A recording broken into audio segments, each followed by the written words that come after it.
What's this? Can it be? Aaron's actually starting properly on time for once? It's impossible. Must be the end of the world, let alone the end of the year. But we are nearing the conclusion of a JRPG's third act, so I guess that is completely fitting. I know, it's insane. Well, buckle your seatbelt, Grail. I'll try to keep you safe from all the chaos as much as I can. Starting on time and trying even to kick things off in record time in terms of getting into the game. So we'll see how it goes, because those who have been following the stream know I have some company and colleagues coming at the end of the week, and I have a sneaking suspicion it'll be easier for them to slide into the fourth act of this game rather than the epic climax of the third act with very little background context. I don't remember the game well enough from here to know if we're within striking distance of that or not, and no spoilers for those who do remember. But it's good to aim towards that anyway. Welcome, my dear friends, and welcome back, Pottery and Grail, but Grail was already here. This is Tales of Praxis. I'm your host, Aaron Suduko, the founder of With a Terrible Fate, your online publication home for everything to do with the literary analysis and celebration of video games. If you love their stories, if they mean a lot to you in terms of artistic appreciation, and even perhaps orienting yourself in the real world, you've found your home. Hopefully, you're also a fan of JRPGs if you found your way here, because this particular live book club stream that we're doing is part of the Tales of Praxis series that I started coming up on a year ago now, give or take a few months, for With a Terrible Fate, focused just on studying and working to uncover all of the rich, multifaceted levels of literary and thematic meaning in Bandai Namco's exceptional Tales JRPG series that meant a lot to me growing up, continues to mean a lot to me in my adult life as a philosopher of video game stories, and which it was long overdue for me to visit with analytical depth and a depth of passion as well. So we've been doing that in two forms. One, in the form of these wonderful live book clubs here on Twitch, working through playthroughs of hopefully at least all of the games eventually that have been localized. We'll see how that goes. And then I've also been publishing long-form written content, more of With the Terrible Fate's bread and butter, which you can find on withaterriblefate.com. So if you're a fan of these games, if you love studying and thinking about why the works of art that you love are so special, I encourage you to check those out as well. We are, as I think I mentioned, nearing the epic conclusion of Tales of Grace's F's third act. And then, of course, we reach the F part. There's even more, and a part which I'm especially excited about because, as I've mentioned, I've actually never played it before. So it's been tremendously rewarding, especially in the last few streams, to see so many of the different threads of our thematic analysis and discussion of this game, both on its own terms and in relation to the other games, come together. I have no doubt that will bring itself to a really rewarding climax by the time we roll credits. But then it's going to be a whole other ball of wax when we jump into something perfectly new. So I'm very excited about that too. Hey, Chrissy, welcome. Great to see you. Oh, we've got quorum. I'm excited. I've been well. It's been a bit of a hectic time for me, as I think the stream knows, because actually the very first applications for graduate programs, which I'm applying to this cycle, are tomorrow. So I've been living inside of all my application materials, especially my writing sample, and I'm sure I'll be diving right back into that afterwards. But we can breathe a collective sigh of relief and more fully return our focus, or return my focus, I should say, to Tales of Praxis on Wednesday, just in time to gear up and welcome first Dr. Matt McGill, my dear friend and buddy and a fellow contributor to With a Terrible Fate, on Friday. So you can look forward to that. He was a guest on the stream, I think back when we were doing Dawn of the New World. So he's not super familiar with Tales, but he's also no stranger to it. And he's always game to jump into something new. So that should be fun. And then on Monday, he will be overlapping with my other inestimable friend and colleague, Dan Hughes, who will be coming in ahead of some traveling we're going to be doing together to Japan. So that'll be a 3-person stream on Tales of Praxis on Monday, which is something I have not done before and I'm very excited about. And then it'll winnow down, not to just me again, but to me and Dan, because Matt will be leaving after that. So we'll have some texture in the streams and conversations that is unusual, but I have no doubt will be especially rewarding in the next week. So look forward to that, especially. Let's see, what else do I have for you on this fine Monday evening? I also took a break from the writing this weekend to record a new podcast with Dan that should be dropping tomorrow, God's willing and my schedule willing. So I encourage you to check that out, whether you're a longtime listener or just a fan of Tales of Praxis, because a big part of our discussion this time around is thinking about exactly some of the interpretive modes of engagement with these games that we've been teasing out and discussing at length on the stream in the last few weeks. And I shout out the friends and thinkers in the audience right now, think through some of those things and why they work so well with Dan. He shares some experiences from his own stream, which he started recently. So it's all connected in a way that I think will prove rewarding for you.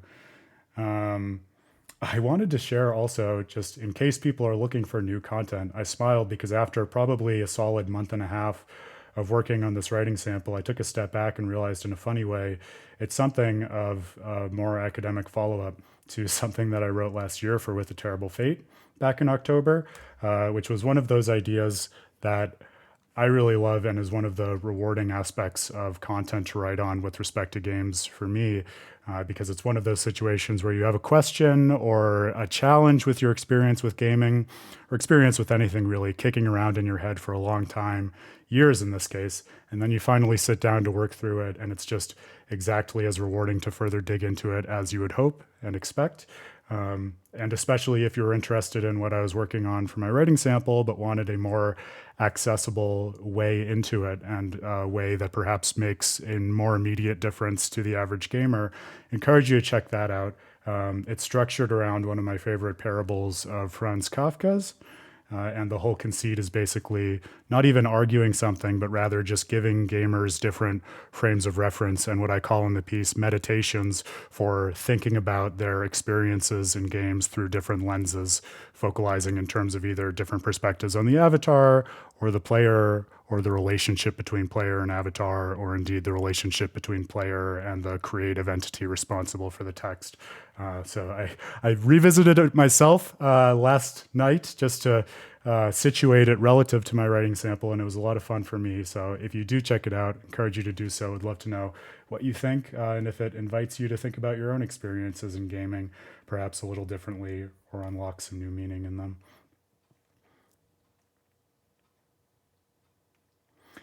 Yeah, pottery. I'm so glad you made your way through all the VODs. So since you made it all the way through the VODs, we did talk about some mythos comparisons off and on for a lot of it. And as Grail said, one of the perennial jokes was that he was kind of hammering home, oh, this character in that DLC, I'll try not to do spoilers because I know it's still pretty recent, is just mythos. I think at the end, I was more interested in looking at the points of distinction between them rather than the comparisons. I think the comparisons are certainly there. But to me, as I'm sure you saw watching the end of the streams, I got much more interested in thinking about, what does it take to save this kind of character? And also what was perhaps equally fun to me, given my background and how I think about these games, what kind of plot or vestiges of the world is this character bound up in? And what does that say about the state of progress in the world following the conclusion of Tales of Arise? But certainly, I think you could do a really interesting comparative study, and perhaps we can even put this on the list at some point between a lot of the stuff that happens in Tales of Symphonia and even more broadly Tales of Arise, now that it includes Beyond the Dawn. It could be really interesting to explore that. Oh, that's okay, Chrissy. I know you have a lot of other deadlines too, so I definitely appreciate your eyes checking out the writing sample, but certainly don't feel obligated to. Your blog that you sent me to review is also on my list, so don't worry. We'll trade at some point. All right, friends. Well, that's 9 minutes. How about that? We're in single digits still, and we're jumping into the game. As promised, we're going to be nice and efficient. Yeah, and pottery, as you say, I mean, even just as I was thinking about it now, I think that could be part of what's really fun about a comparative study. Um, Actually, it echoes something that I wrote about way back during my first work on Majora's Mask. That was the foundation of what became the publication that is With a Terrible Fate. Because one of the first questions that was interesting to me, if you're a fan of Majora's Mask, was I found myself thinking and sitting with a bunch of different questions about the game while I was working through my overall study of it. And one question that was really interesting to me, the more I started thinking about how the different pieces fit together, was I said, man, healing is central to what is going on in Majora's Mask. There's a literal song called the Song of Healing, which is a key plot device, and characters are saved through it. Why is it that Skull Kid can't be healed in that way? So I wrote a study about that, which was interesting and rewarding to me. And I just mention it by way of saying I think it could be really interesting and illuminating to ask the question, okay, given the similarities but also differences between Mythos and that particular character who shall not be named in Beyond the Dawn, how does that allow us to better understand why Mythos perhaps was beyond redemption or could not be saved? I think that could be really, really interesting and rewarding to consider.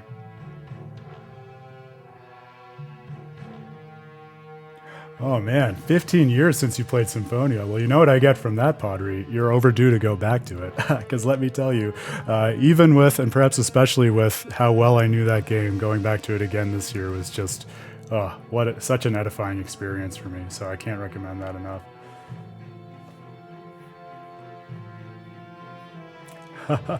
Well, there you go. Why did I bother writing an article about it? We could get it done in half a sentence, in a clause, in fact. Oh, if only I could play a certain song to travel through time and tell young Aaron that. We solved it in a single Twitch message. All right, my friends, let's get into this. I named this stream Citizen Sculpture, and I did that simply by way of foregrounding what I thought was another interesting point of comparison to keep in mind. As you might recall, we're heading into the military base where, at least as far as we know from Emerald, Proto's Haste, which is to say Sophie, was developed in the first place, and we might also be learning more about Lambda. And in the last stream, we talked a lot about the symbolism of Sophie, not just in terms of the various attributes of her, but this really rich conversation we had about the notion of a kind of two-step interpretation where we can understand the mechanics of Sophie and then see her as something that is distinct within the plot, but also distinct as a symbol that can then help us to interpret other characters and perhaps even ourselves. I had in mind, when I named this Citizen Sculpture, I was just reflecting on the nature of Fodra and this planet on which we find ourselves with all of these artificial life forms where we're dwelling on these considerations of the way in which these different organisms were designed to serve a purpose, that telos piece that we've been talking about across the last few streams as well. And it occurred to me, I think it might be fun just to hold in the back of our minds something similar to what we were saying in terms of the symbolic interpretation of Sophie, but with the culture of Fodra as a kind of symbolic cipher to the three countries that we saw on Affinia, that is Windor and Strata and Fendel, because I think it's interesting to have this, again, similar to Sophie, explicit sci-fi model of, okay, these people were engineered in order to serve a certain need based on the risks that were posed to Fodra. But it might be equally fun as we think about what the game is saying about what it takes to design a citizenry and a society in that way, to then kind of plug that back into the earlier equation of what we saw back on Affinia, and perhaps what we will see again when we go back there, and ask the question, given that these are three countries with very different cultures and indeed different governmental systems, are there any interesting analogies that we can draw between the way in which Fodra very directly and literally engineered its society and the ways in which these governments and the people in power in these countries designed the culture of their citizenry in a way that perhaps also has outsized impacts on the individual. So, a thought to keep in mind as we go forward. Oh, we didn't even get into the game before you broke the Tales of Vesperia seal this time around, Pottery. Well then, just think about how it would be nice to replay Tales of Symphonia, but then just play Tales of Vesperia another time instead. That perhaps sounds more you anyway.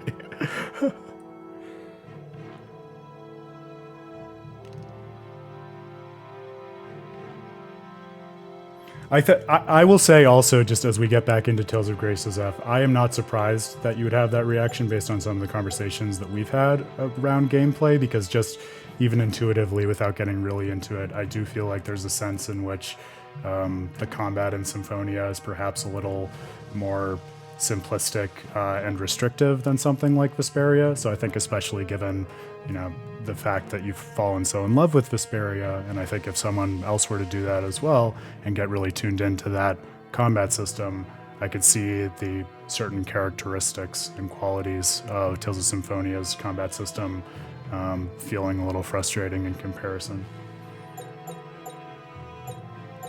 Tales of the Abyss, though, don't get me started on that, as you know. I'll go off on a rant or indeed a long analytic essay about the value of fields of phonons and the like. All right, friends, let's get back into this. Welcome to Tales of Praxis. Exchange goods. Oh, we got a vendor. All right, excellent. Okay, so we have a few options to improve our kit, and we actually have some gold, which is nice. We can give everyone in our party the mithril weapons. I feel like that's a good investment. All right.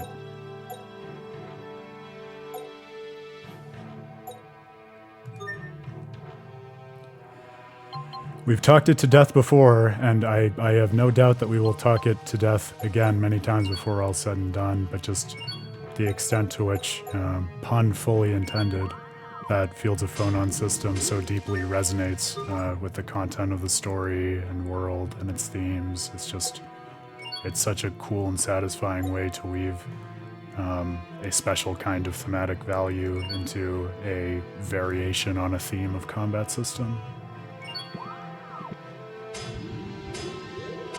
Got a new crystal using a lump of clay and decaying sword. How about that?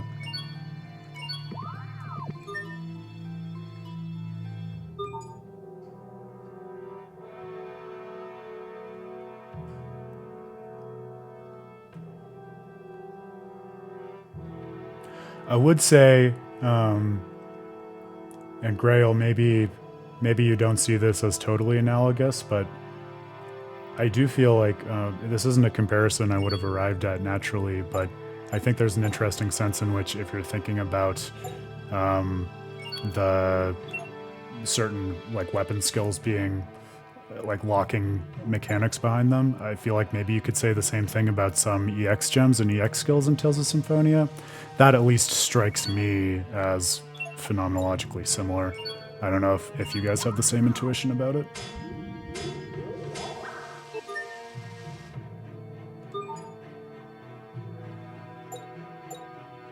Yeah, I think it's fair to say, and you could probably even step back and quantify this if you wanted to, that there are just more orthogonal systems in combat to manage in Tales of Vesperia versus Tales of Symphonia. I think just in that sense of systems management, Vesperia seems a little more complex, which then makes it all the more rewarding when it really just gels together and harmonizes quite nicely. New recipes, love that. Love that, very good.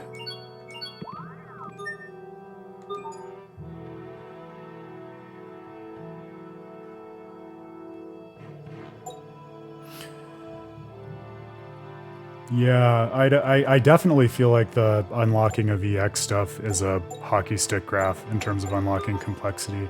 I don't know, it's interesting that you describe it as a gradual unlock in Vesperia, because definitely you're gradually unlocking weapon skills, but I did definitely feel like, I don't know if I can think of off the top of my head of specific examples of this, but in my playthrough of the definitive edition, I remember pretty vividly having the experience of it being kind of a step function where, oh yeah, you're always getting new kinds of weapon skills, but once you reach a certain threshold in the story and you get a certain set of weapons that unlock something that significantly gives you kind of a new range of motion in battle. It does feel like it kind of just opens up the aperture more than just any old skill. And I feel like some of that is slanted towards the later game. Okay, you would probably be better equipped to think of specific examples of that than I, but I do remember having that impression.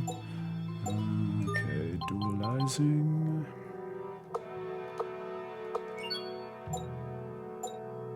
Oh, we can make a dazzling gem.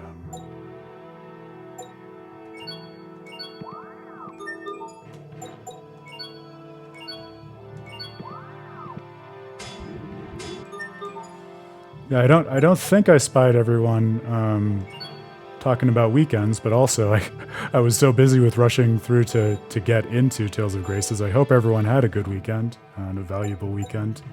Maybe with some gaming, maybe with thinking some good thoughts. If you want to share anything you got up to, you know, I'm always interested. All right, a new quality. I love that.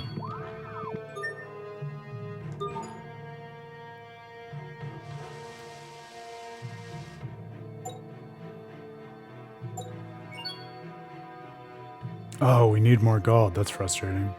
Then we can upgrade that. Well, I kind of want to wait on that, but I feel like at least upgrading these a little bit would be warranted.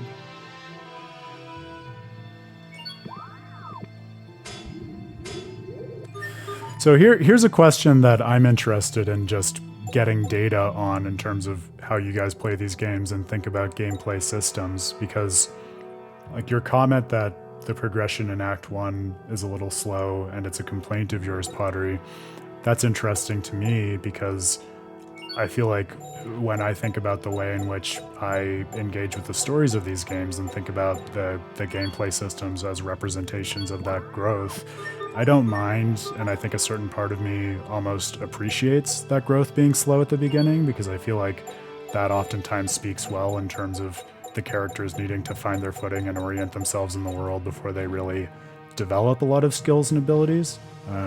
And you see some of that, I think, to Tales of Vesperia's credit, in ways that are more directly linked to the narrative than you would expect in other games, where, you know, like they see the leader of the Hunting Blades do a fatal strike, and that's how they decide to figure out how to do the technique of a fatal strike. Little things like that. Yeah, so I guess I'm just curious and learning more about how you all think about that, because it doesn't strike me in terms of what I'm looking for out of games as a hindrance, but I think that's also a very personal thing in terms of play styles and how it is that you consume these things.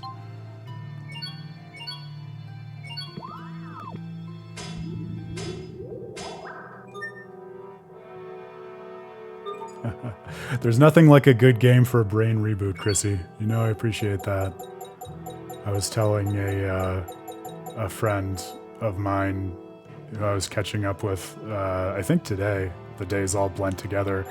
Oh man, you know, I feel like I'm going to need a spa day between getting these applications in and then just breathing for half a second before my buddies get here over the weekend, because, oh man, if you don't take the time to do that reset, things can sometimes sneak up on you. Just get too worn out before you even realize it. Okay, I think that's adequate for now. Assuming that we also have... Are there items here? Yeah, there are items here. Yeah, that's adequate. Let's just remember to give our friends their new kit. I'd love to see all those stats go up. Green is good. All right. And I charged the... Oh, I didn't charge the mixer. There we go. Perfect.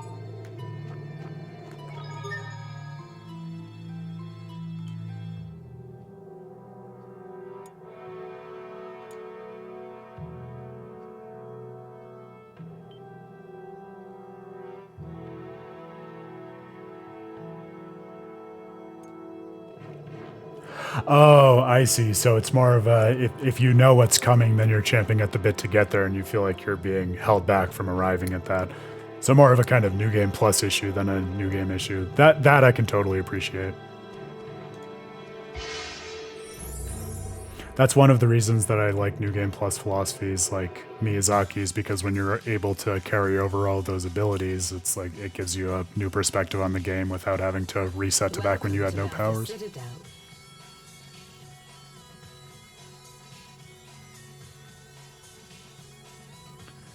Oh, Minecraft. Very fun, Grail. I'm glad our conversation could inspire that for you. And what were your impressions? Did you find anything new there?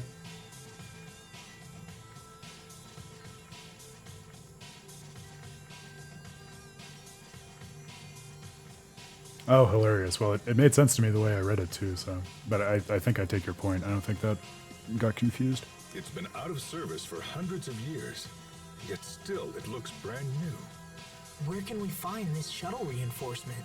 It should be deep within the Citadel. Okay, let's get going.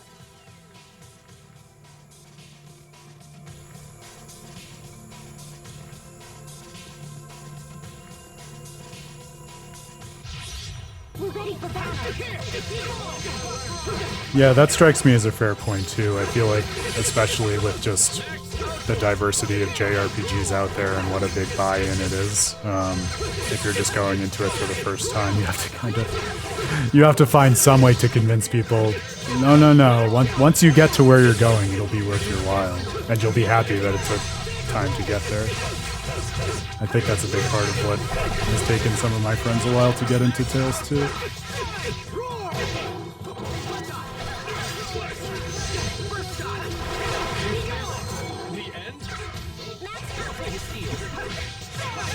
I like this track. Is this a different track, or did I just forget what the battle track sounds like? All the music is blending together for me in a very nice and cozy way at this point.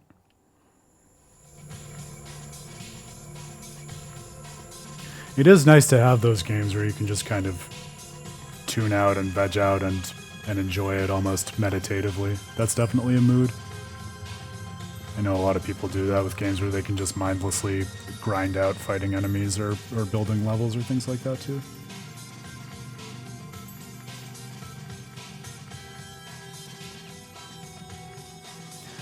I would be so interested in finding a way into Evangelion because, as it sounds is the case for a few of us here, I've heard a lot about it just from the culture, because of course it's in the ether and it's so well known and regarded, but it's one of those things, as I'm sure many people feel about JRPG series like Tales, where I'm just intimidated kind of by its reputation and the volume. Like, there's a lot of it, isn't there?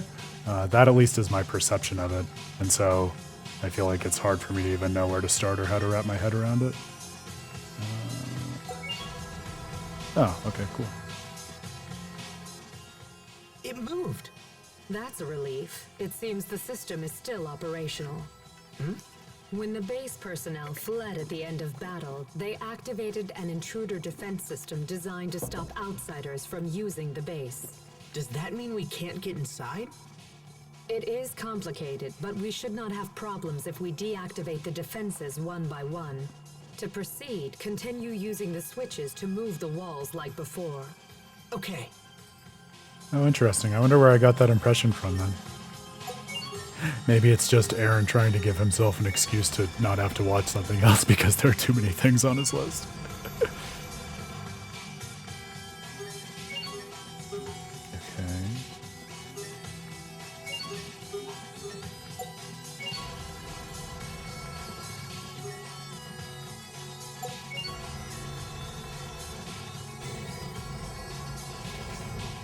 Oh, I see. Okay. So now I have to push the other one that same amount, and that'll generate the rest of the bridge, so it seems like. Puzzles! We've got them.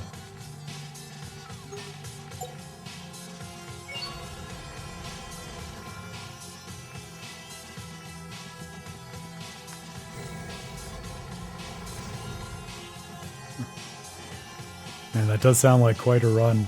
If you get any good footage, if you're recording any of it, Grail, definitely feel free to share. I love the little clips that you send sometimes.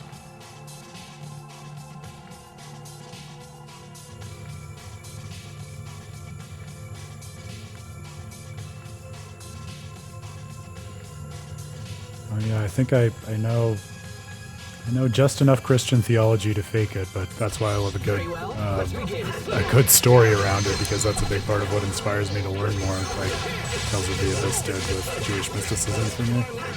It's all about finding your way into it, you know? For me, at least, that totally makes the difference in terms of being incentivized to do the research and really retain it.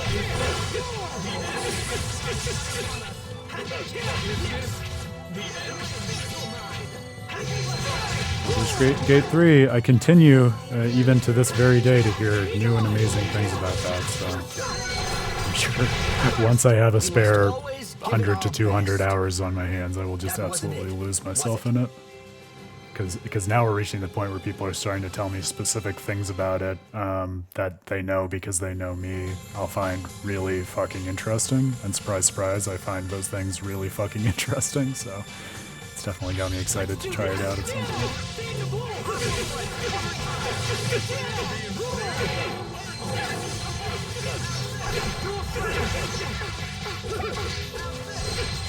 No doubt about that.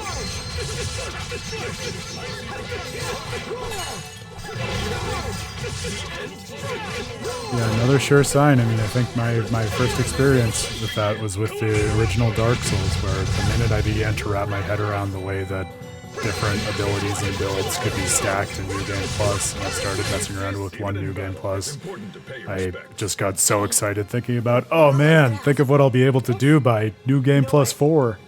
Never mind. It is fun to get that excited about a game.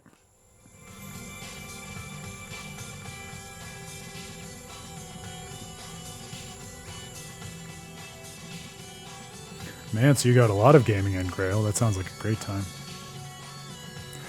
I will say, even beyond the stream, I am so excited about having some buddies here, because especially hearing your stories of all the fun social gaming you've been having, it's great to do all the gaming that, you know, I do alone, working through stuff for With the Terrible Fate, and this awesome stuff that we do on stream, but there is something special about just being there in person and the beauty of couch co-op that we've extolled the virtues of so many times before. I think I mentioned this, but Matt, after years of us talking with him about it and even lecturing on the topic and related topics with him, he finally played the original Dark Souls for the first time, and I think already the second time, to my point. He absolutely loves it, and so he's hankering to play, I think, another Miyazaki game while he's here. We might even do something co-op, so... And it's always, especially after a break from Miyazaki, it's so nice to go back to him and see him through the eyes of someone just discovering him for the first time. Just so with any games or works of art that you love, I think. But I have a soft spot for Miyazaki, as you know.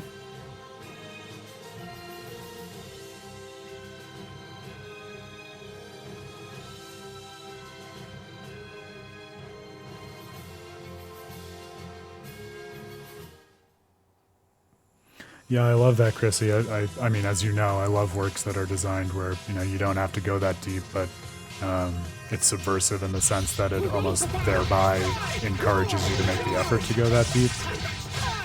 And so too with most of the games that I'm concerned with, as you know, including even this one. Funny how that works. Yeah, Pottery, I'm sure we've talked about this before, but I play most games actually in that exact same way you're talking about From's games. Like, that's what I've been doing and really enjoying with the Tales games that I haven't played before, like Tales of Destiny and Tales of Eternia. It's just, to me, and I know everyone has their own play styles, but it feels so nice and natural and rewarding to just go through it for the first time, especially in a game that you know is designed to have New Game Plus, and say, all right, I'm just going to experience everything naturally. I'll discover what I organically stumble upon. I'm not going to worry about being completionist about it. And so part of my experience can just be the organic nature of everything.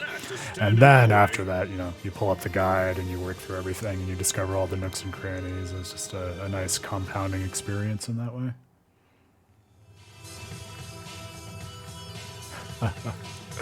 Oh, Chrissy is back on the Eternal Sonata crusade. It's on my list, I'm telling you. I have a real list I could show you sometime. And I remember the last time Dan was here, because I think then as well you were extolling the value of Eternal Sonata. I talked with them about it, and I said, oh yeah, I really like that game. It's a very cool JRPG from a bygone era. So. Like I said, Dan and I are going to have more time here than Matt and I, so maybe after Matt's gone, we might work through that just for you. How about that? No promises, but I'll think about it. Right into next week. I've traveled back in time for next week.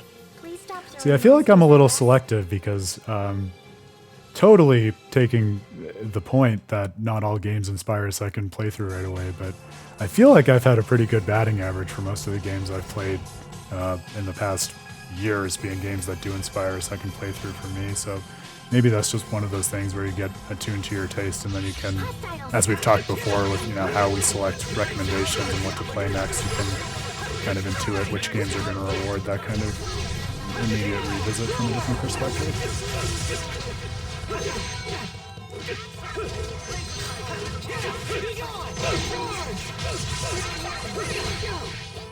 Oh, Grail, especially if you have the ability to easily play it. Just play it. One of us should, for poor Chrissy's sake. And it does sound so cool, so I do really want to. It's everything we always say, right? Never enough time. Maybe once I'm done with all the Tales games and applying to graduate programs and finding new job, then I could sit down and play Baldur's Gate 3 and Eternal Sonata back to back. How about that? It'll take more than that to stand in our way.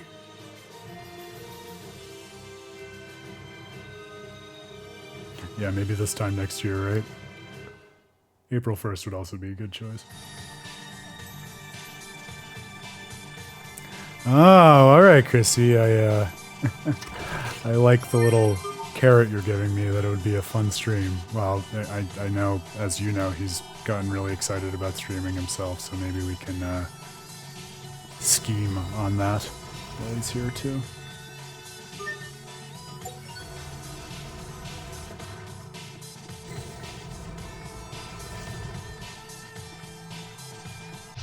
You dare stand in our way!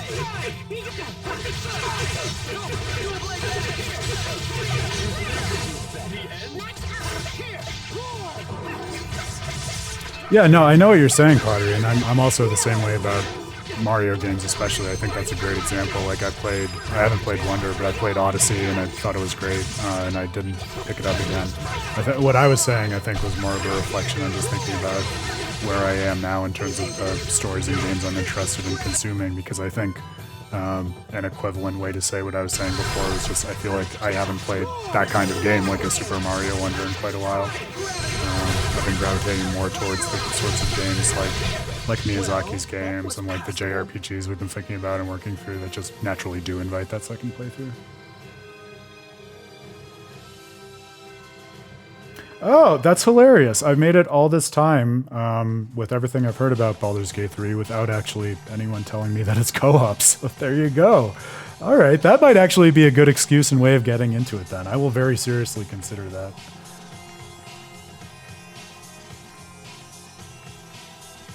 Grail, you're very good at finding captives to play with, though. Like, that's one of the things that I love about the way you describe your gaming experiences. I feel like you always have someone on hand you can drag into an adventure, which is count your blessings, my friend, because not everyone always has that. Take it from me.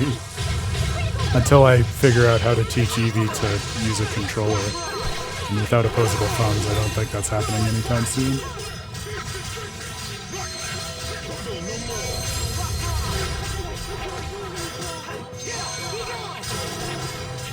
What? Pottery is actually bringing up the game that we're playing? Everyone knows that's verboten on Tales of Praxis. Over in a flash. How long is a That is a great thing to draw our attention to, Pottery, because especially with all of our conversation, I hadn't really been attending to that. So yes, let's direct our focus on that, especially as we're working through this grind. So remember that this was the area in which, as Emerald tells us, Sophie was actually engineered.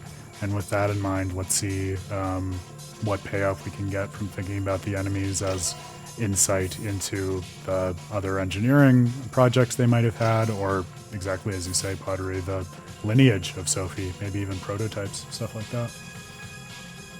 It'd be weird to have prototypes for Proto's Pace, the first one, as we were talking about a couple streams ago, but who knows, maybe we'll get more information.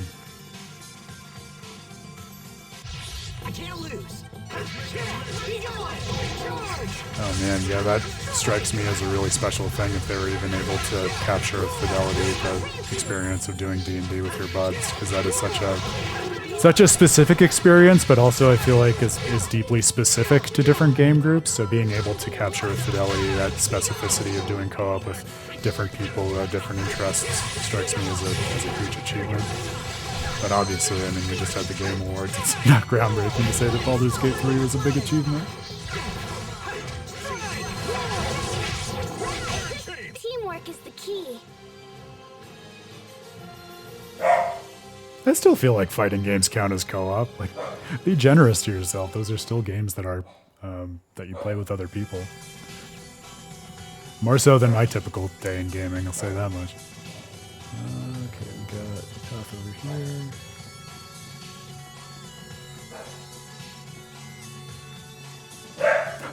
There you go, and that's a funny thought, Pottery, because you'll remember way back at the beginning of Graces, we were talking about the functionality or lack thereof of Sophie's hair, so it's funny if models that followed up on her kind of showed the Amarcians and the Fodrans actually like acknowledging the lack of utility and trying to achieve something different. What are they called? Equitoid. That's an interesting name. And an emerald weapon. Emerald weapon, emerald. I don't know if there's any kind of etymological connection there. Great minds, Potter. We had that thought at the same time.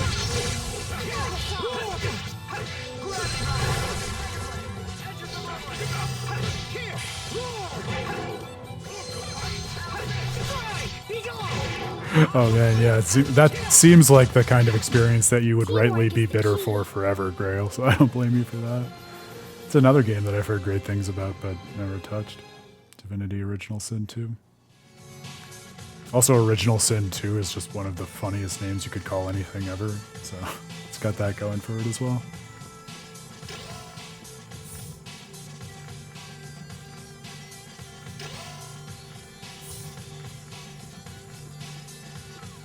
Okay, so we have that door that we didn't go through down below also. I might just check that before we go on to another floor.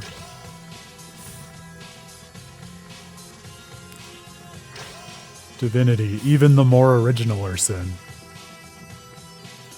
I mean, and if Tales of Praxis is any indication, and I'm only getting more up on this idea, once you find your point of entry into the oeuvre of a certain creator, and Miyazaki is another great example of this, actually. I mean, not just as if Tales of Praxis is the first time we've done this, and with A Terrible Fate, it can be so rewarding to revisit, especially their older works, just with kind of a new point of access to it.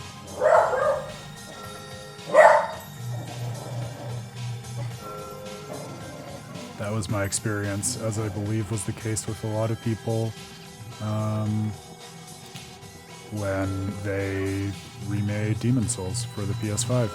So I loved Dark Souls. I played all of his games after that, but I, like so many, had never gone back to Demon Souls, and it was so cool to see the kind of little origin story of where Dark Souls came from. Okay, this one? There we go. I apologize for the four-legged one. I think she heard me talking about how she can't play with me, and she's very frustrated by that, obviously.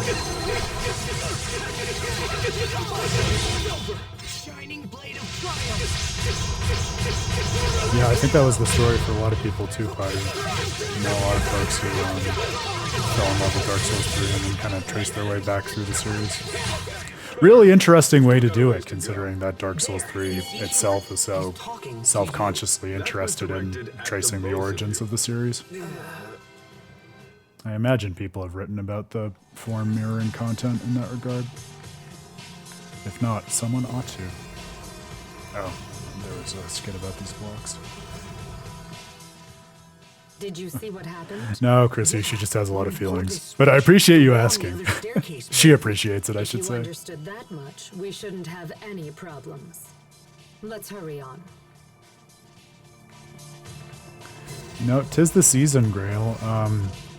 Dan and I were talking about this in the second most recent podcast, so I think the most recent one that we have published right now, because we were thinking about, okay, what counts as a holiday game? That's not quite the same thing as sitting down and watching like Christmas movies or something like that. But it occurred to us, we both at least feel, and I wonder whether you share this feeling, there is something kind of special and to us holiday-ish about the experience of just sitting down and doing like social gaming with other people, couch co-op, the sorts of things that we're talking about here. So just such a nice festive way to share memorable and valuable experiences with friends and like-minded gamers, you know? So I'm not surprised that we're all dwelling on and kind of yearning for those experiences this time of the year.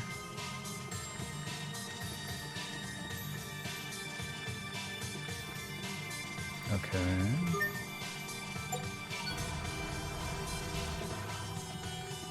This is an interesting kind of puzzle because I feel like I'm going to say this and probably then eat my words, but I don't feel like any of these are that hard. Rather, I feel like they just are difficult to look at because they don't really obviously point to the way in which you need to solve them. So it takes a second to kind of wrap your head around the visuals of it. What do we have here? Ooh, military insignia.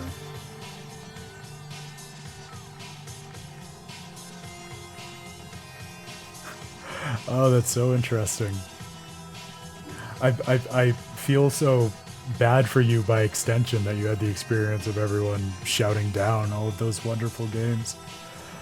I thankfully did not have that experience, except with Dark Souls 2, just because it has that reputation. But in hindsight, I find myself grateful for it because I feel like part of my arc with Dark Souls 2 has been gradually coming around to it and getting an appreciation for it, like we've talked about before. So sometimes even, and especially if you start out with a certain preconceived notion of a game, that can almost kind of prompt you to discover a different kind of meaning in it eventually if you put your mind to it. Considering how big this facility is, I guess it makes sense that it was used as a military base. And to think that you were part of all this. It's still so hard for me to believe you were stationed. Oh, insufferable in the sense that just like you couldn't deal with how much they were appreciating them. Got it. The opposite of what I thought. That's funny. Sometimes there's a certain kind of way of appreciating a game that can almost preemptively turn you off from it. That's interesting too. I feel like I've had similar experiences of games in the past. Sent on a mission to destroy Lambda. That's... Sophie, please, let me do it instead. But stopping Lambda is my responsibility. This is not something anyone else can do. Don't worry about me, Asbel. I will protect you, and everyone else. It's my turn to protect you for once. You've already done so much for everyone. I don't want you putting yourself in danger again. But you can't beat him, Asbel. Only I can, and I will. So keep in mind, just for keeping track of the story, like we talked about last time, we are now at the point where Sophie has kind of had re-hard-coded into her core directive and singular purpose of destroying Lambda. And so the question now will be, how, if at all, is she going to square that with her sentiments toward her friends and her friendship towards Richard and everything like that? I guess this is maybe just the discovery point. We have to get that chest from the other side, would be my guess.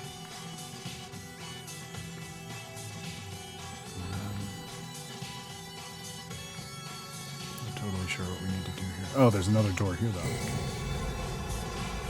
Grail, it's so funny that you say that about Dark Souls and Crash Bandicoot, because speaking of various gamer experiences, here's a twist on it for you. Doubles the success rate of generating items. That's cool. I played Dark Souls before I played Crash Bandicoot, and so I'd never heard that comparison. And then when I finally played Crash Bandicoot, because the girl I was seeing at the time was super into the series, I found myself saying, oh man, I never would expect this to feel like Dark Souls, but it feels just like Dark Souls to me. It's interesting that it can go both ways.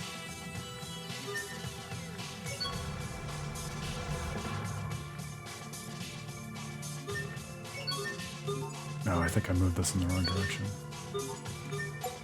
It's hard to keep track of these. Oh my god, I keep doing it. Okay, I have to focus, because I'm trying to split my attention between these puzzles and the chat. There we go, that's what I was trying to do.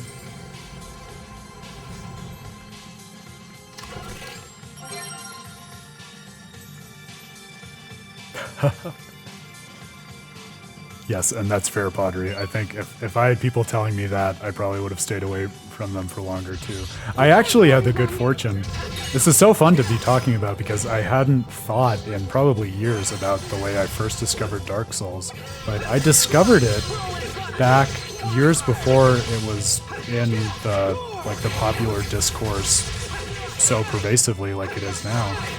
And what I mean by that is I truly just stumbled upon, like, literally, I think, a listing for it on Bandai Namco's website or Amazon, and it had been out for maybe a couple of years at that point, but not very long. And so really all I had to go on was the online description. And I found myself saying, oh, I don't know that much about it. The cover is pretty nondescript, so I can't go on that the way I did with Tales of Symphonia, but, I'm a kid. I need a new game. I'll try it out. And then I had the experience that so many people describe of being interested in it, then being overwhelmed by the difficulty and really frustrated and putting it down for months or maybe even a year, and then coming back to it and trying it again and getting over the hump and falling in love with it, and the rest is history. Yeah, so interesting and cool to think about the diversity of different ways in which we can access and learn about these games for the first time, and then also in relation to one another.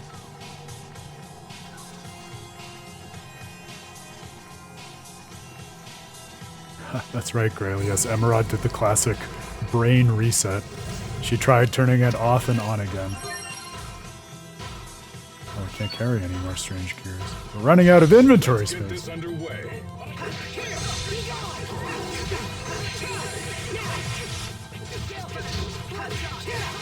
Yeah, I mean, they're I was going to say obviously. I would think it's obvious that they're very tonally different, Chrissy, but I think in terms of just the raw gameplay experience of trying and failing a bunch of times until you finally figure out just the right flow to make it all work. Yeah, a lot of people identify them as similar, and I think with good reason. Why do you wear glasses? Because my eyes are bad. What? Are they dangerous? Oh, but Pottery disagrees. I don't mean it as a bit, for what it's worth. I very distinctly had that experience as I was working through Crash Bandicoot. It had me feeling, oh, okay, I'm struggling and getting frustrated and learning the gameplay loops and rhythms, and in very similar ways to what I do with Miyazaki's games. Obviously not in the same genre, that's a given, but in terms of just the experience of working through the game as a player. Oh, okay, got it.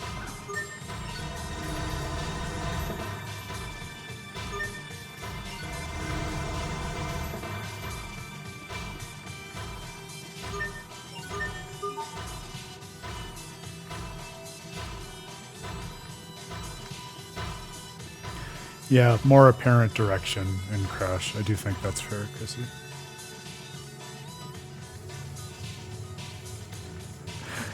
No. My point of comparison was not they're both hard. I think there's a specific sense in which they're both hard. What people oftentimes say, and to me is a good crystallization of my experience with something like Dark Souls, is just, it's a nice distillation of what it is to learn something in terms of trying and failing and iterating on your attempts, and the game not really explaining a lot to you, but just showing you through your failures in clear ways how you failed, such that then you can adapt and try new things, and ultimately progress, even though it takes a while and a lot of your own self-direction in order to do that.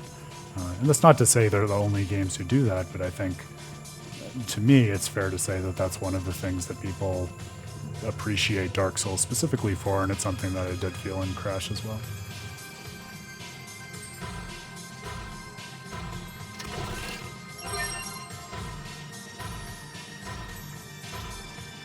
Yeah, and I think that's right, Chrissy. I think it's fair to say. I mean, there's some guidance. It's not as if you're totally left out to sea at the beginning of it, but certainly less so than something like Crash.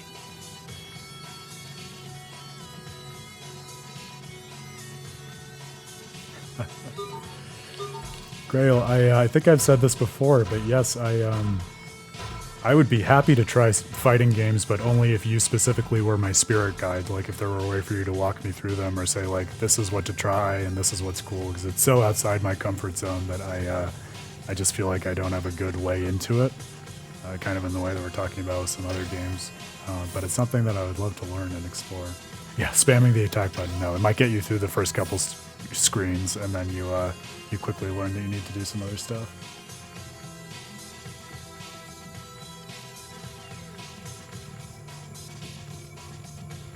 Huh. Oh, every screen is like a Souls boss. That's an interesting comparison. Yeah, certainly I would say I was thinking more about the platforming sections of Crash. I would definitely say this is perhaps stating the obvious, but I don't feel like the Crash bosses strike me as perfect mirrors of the Miyazaki bosses.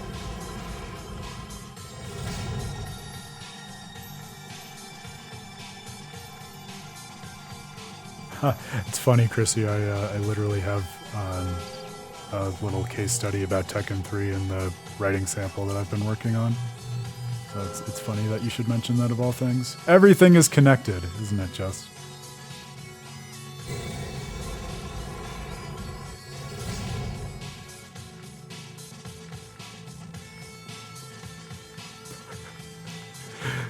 Yeah, Grail, I question your definition of boomer there.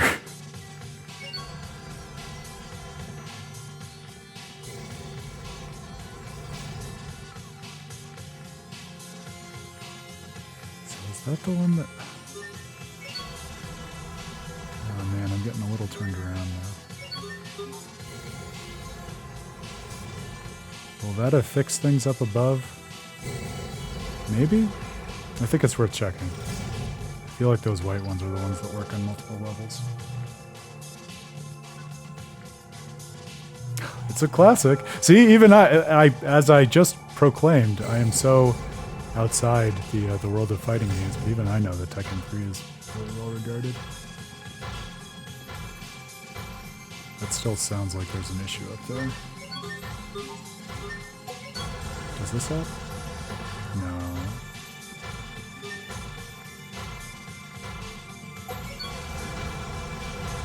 No, I'm going in the wrong direction. Okay. Oh, yeah. Yeah, I think I spoke too soon about this being really easy. Okay, there was another way to go that I deliberately did not go down below, so my guess is that resolving those upper blocks fall out of that other path, so we can just go all the way back there.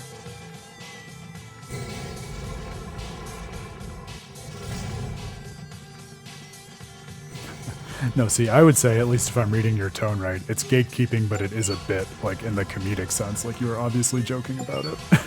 I would say obvious to me, at least, which makes all the difference.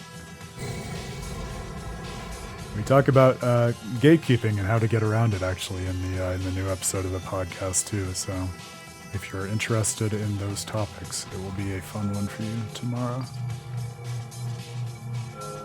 Can I find the way back to where we need to go next? I think so.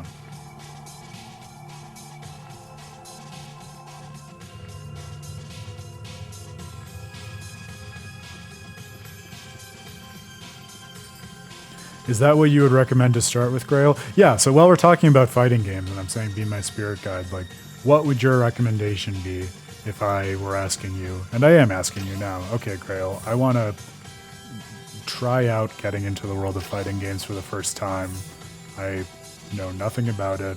I have played very casual Smash with my buddies, and that's basically it. What's the best way in? Is it that Grand Blue Fantasy game you mentioned? Is there another one that you think is better?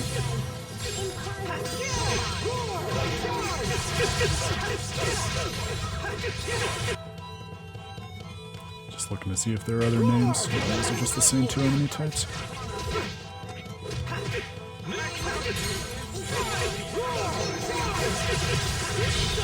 Rip to pieces! Stampede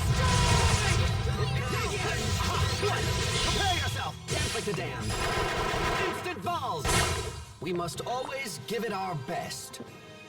That wasn't it, was it?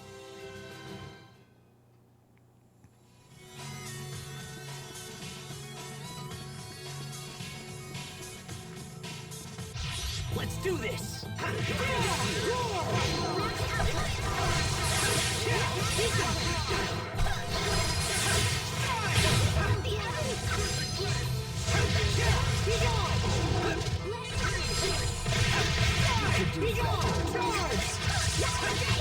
We won't fail!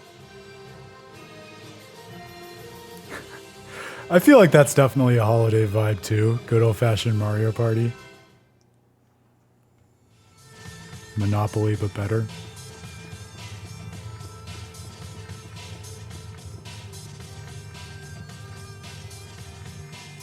And I have really vivid memories. I have an electric car, a Nissan Leaf, and if you're ever looking to get a car and you want an electric car, if you expect to do any kind of long-range travel, don't get a Nissan Leaf. And I say that by way of prefacing that I have ended up driving basically between like Massachusetts and Colorado more times than any human ought to in a Nissan Leaf, which entails many like multi-hour breaks at chargers because it charges very slowly. And I think it was over one holiday season when my ex and I were going back east to visit my family. One of the ways in which we would kill the time at the charger was, break out the Switch, nice and portable as it is, and play some Mario Party. And it's Mario Party, so I think, set it to the longest setting for a game, and I think it sustained us for most of the trip. Sometimes it's hard to beat the classics.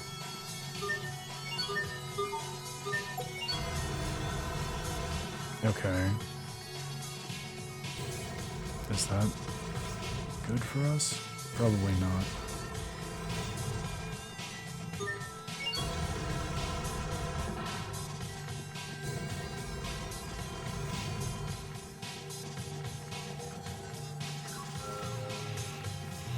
I know, it's getting gradually less fun, but we'll figure it out.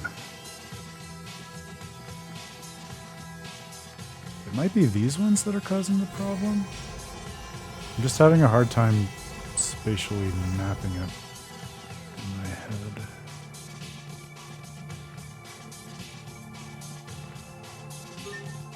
If we move here, I don't think it does anything up above.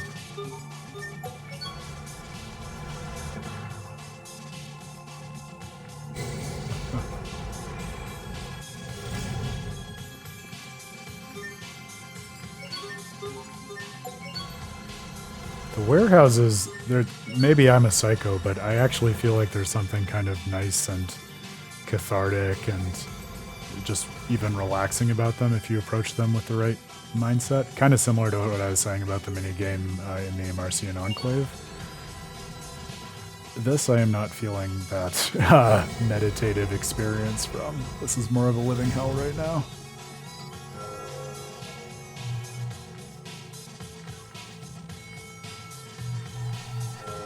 Either Grand Blue or the new Street Fighter. Okay.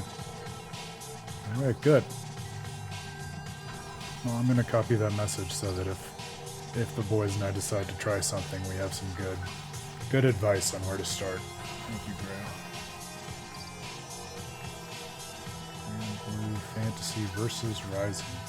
What a name! It's a good one.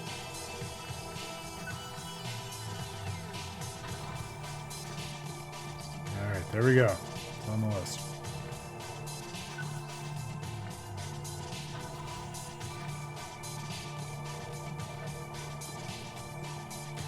Yeah, it's it's a testament to what we've been talking about for a while in terms of how intricate some of the puzzles can be. Not that this is an insanely intricate puzzle, but I would say it is an intricate puzzle. And definitely one that has a lot of just three-dimensional spatial mapping to it, as you say, which is definitely a skill set that some, have some challenges in learning, myself included, obviously. Okay, I don't know if that's really going to help with the shot. We can't get through there.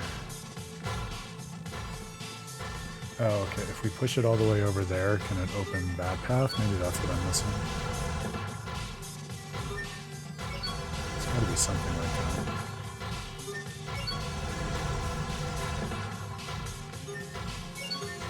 No. I feel like that path is the problem.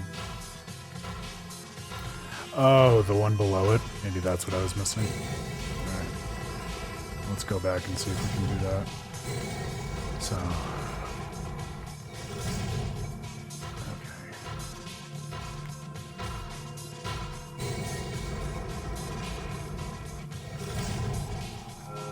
yeah, not all of these are equally intuitive, to me at least.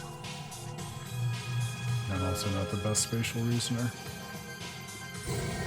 Not in 3 dimensions. In 2 dimensions in these games, I'm usually okay.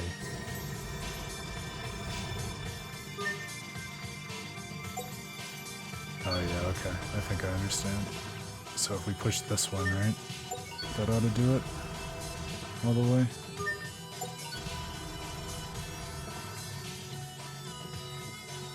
If my spatial awareness is getting me to the right outcome. What, this one? Or this one? Like that? Oh, there we go. Okay, yes.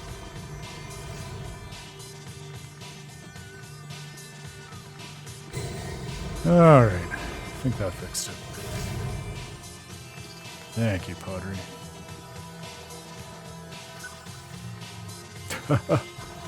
It's definitely one of them. None of us can argue about that. Yes, see, you thought I was lying. No, that was a case in the wild of Aaron being colorblind. You can also call out the one in the middle or something to disambiguate, but yes. I remember being really mad at the doctors and thinking they were lying to me when they told me that as a kid, but as I have grown older and more humble and comfortable with myself, I have realized, nope, they're absolutely right. Not awfully colorblind, but there are just, like, there are different types of colorblindness, right? And certain combinations of colors are just really hard for me to distinguish. Game on!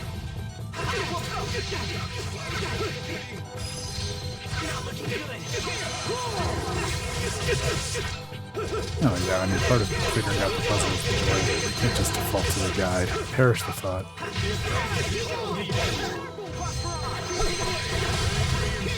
Yeah, and I mean, it's not like they look the same to me. Like, I can still tell, like, the difference between them, so once I figure out how they're linked, that's okay to manage. And I think I was on the way there anyways, but, yeah, in terms of telling, like, oh, this one is green versus, like, yellow or something, those kinds of, like, color term distinctions can be tough for me.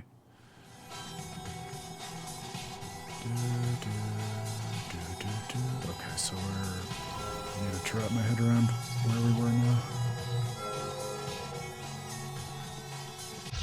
Be careful, This is everyone. new, I think.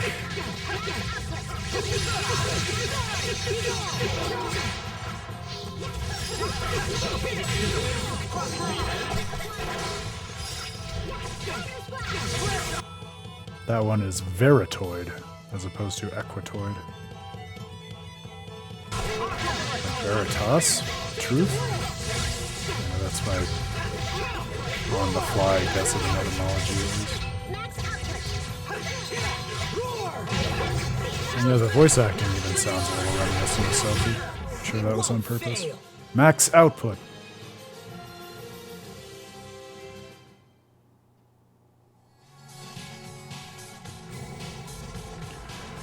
Okay, God help us. I think we're in a new place. Hopefully something that will get us further to where we need to be.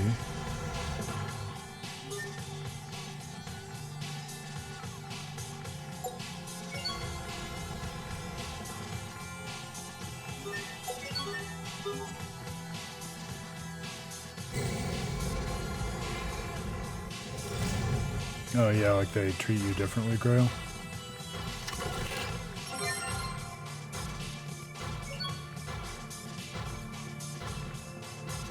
Well, Chrissy, I hope I'm not, speaking out of school on your behalf, Chrissy, but as I understand it, a lot of Chrissy's academic work is actually on, like, disabilities in gaming. Oh, actually barking up the right chat for those sorts of conversations, I think. Marcian key. Alright. A uniquely shaped key that was used widely by the Amarcians over 1,000 years ago. Hey, what's this? How nostalgic. It has been a while since I have seen an Amarcian key. A key? So what's it open? Long ago, it was used in the doors of Amarcian design structures. So, can it open any doors around here? No, I highly doubt it would have been used in a fortification such as this. There was a time where that style of... It is he! constructed a bunch of Daniel! weapons, but it had grown obsolete by the time I had entered into my deep sleep. Aw, nuts. Guess it's useless. No need to run hastily to conclusions. Oh, it's you. It There he. may still be doors that use such a lock on Ephinia. Oh, really? Well, I hate dragging around useless junk, but this seems like a winner right here. This is that perfectly frustrating moment in a late stage encounter in a JRPG where I have a nagging feeling in the back of my mind that we already encountered a door that was locked that we didn't have any recourse to open, but now, of course, for the life of me, I can't remember where it was. But I'm sure once we get back to Ephinia, either a guide or happenstance will solve the problem for us.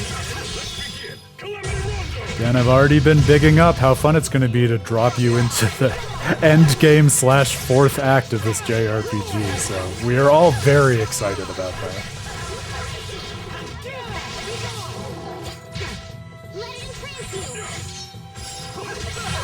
This is what happens when you misjudge your foe.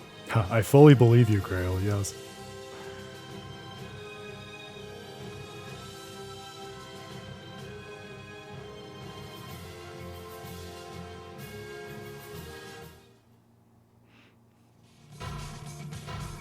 And also, by the way, Chrissy, since your message makes it sound like that's the most ordinary thing in the world, that's a really tremendously cool research project and so valuable. So, like, I know you think it's cool, but everyone should be really interested in that. That's tremendously valuable and worthwhile research. I'm excited to learn more about it. 'Cause like I said, I am like sort of aware on the periphery of what it is you've been working on, but I would love to know more about it. And it seems like I'm gonna have the opportunity to, so I can't wait. Stand guard! I mean, you've played this game before, Grail. I feel like that pacing is kind of entirely within the realm of possibility based on how much we get done tonight and on Wednesday, so careful what you wish for. I know, it's so funny.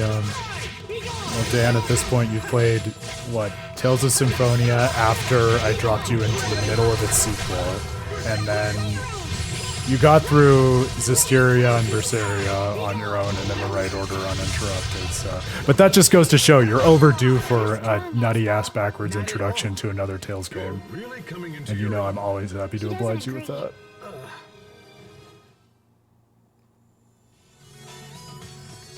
Right, one of them played by a cat. No. Be careful, everyone. Oh no, it's Dan's cat, if people were unaware of that.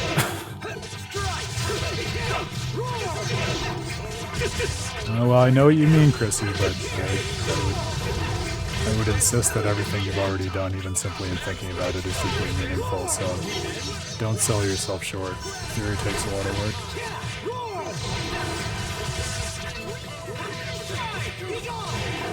I think yes, Pottery.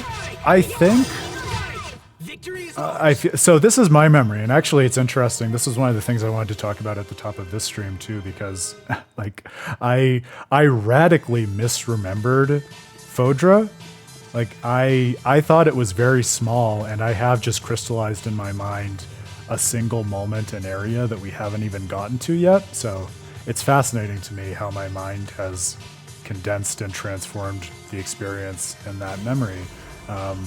So anyway, all that to say, I am certainly not a reliable narrator here, but again, without spoilers, my memory is we work through Fodra and then it's basically to Lestalia, but we must also remember that, you know, we're going out of our way to do all the side content, as Grail has been kind enough to guide us through, so I imagine that would also pad things in a delightful and valuable way along the way. Very well, let's begin. Bloodshot! Dan, you have any highlights or things you want to shout out about our podcast? I was letting people know it's going to drop tomorrow. And that it was very valued interpretation centric.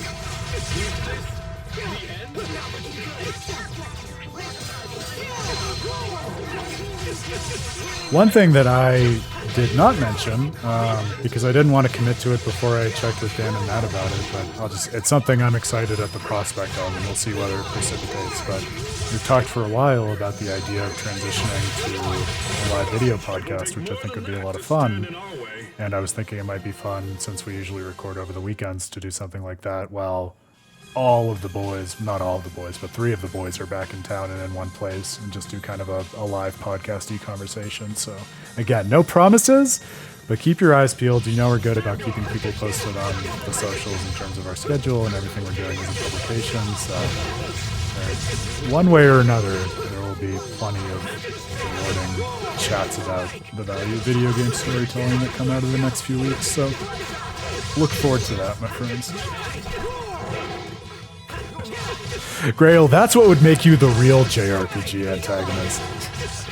Like, then I would have to go on a spirit quest to find the 5 gods of the realm and defeat you. If you did something like that, you would go too far.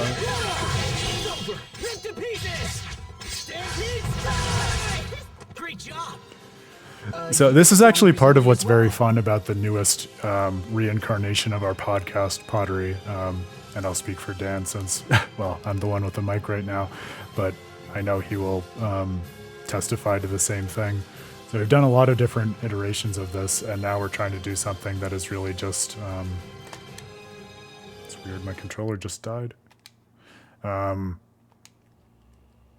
so we're trying to do now just like really organic conversations. And I am, like, I really am on the outside of a lot of internet culture, including even the Game Awards. I do the kind of stuff that we do here on the stream and that I publish, but a lot of the culture I'm pretty much on the outside of. But Dan is, as we are fond of saying, terminally online. And so in the podcast, what we've been doing over the last few weeks is basically Dan is my filter for all of the stuff online that he is interested in talking about and usually wants to vent about, and then I kind of just provide the sounding board, thinking through some of it from the outside perspective. So it's a fun give and take and rat-a-tat for me, at least. So hopefully that comes through for everyone else too.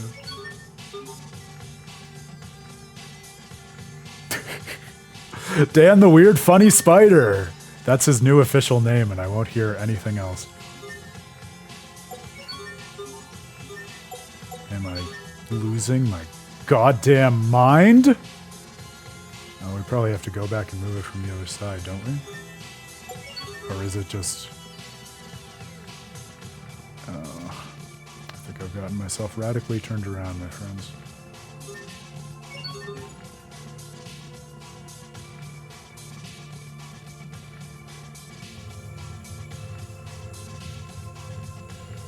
Yeah, well, thank you, Chrissy. And yeah, I remember talking about it on the stream back when we were first thinking about doing a video podcast. And I think it was you, Grail, who pointed out that it sounded very similar in spirit to what we did at PAX. And we loved that. So yeah, I think being able to figure out a formula where we can capture that same energy and create just like an open forum for everyone to hang and chat once a week and produce a podcast out of it strikes me as something that is very us and would be very fun and a nice way to further build out with the Terrible Fate. So I'm noodling. We typically launch a bunch of stuff at the end of the year and then roll right into the new year. So stay tuned. Chances are good we'll have a new project or 2 up our sleeves.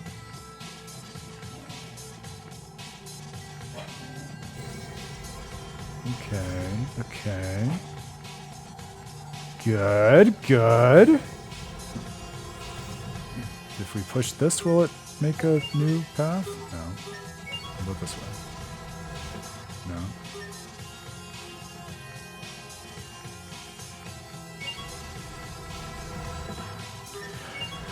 Well, and I'm glad you made that comparison, Grail, because at least we can bright-side it and say, this time around, unlike Wallbridge, at least we have full voice acting, so we're making small steps in the right direction.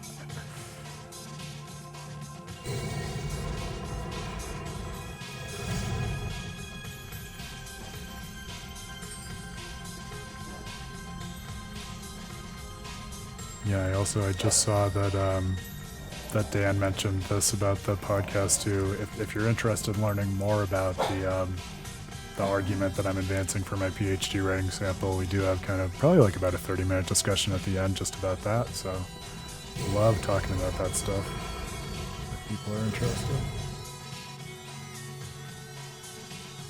Okay, so we need to get, I think, to that side. Oh, is it that we need to go back down? Is it one of those bridges that's controlled by the this one down below it? That feels accurate. Maybe?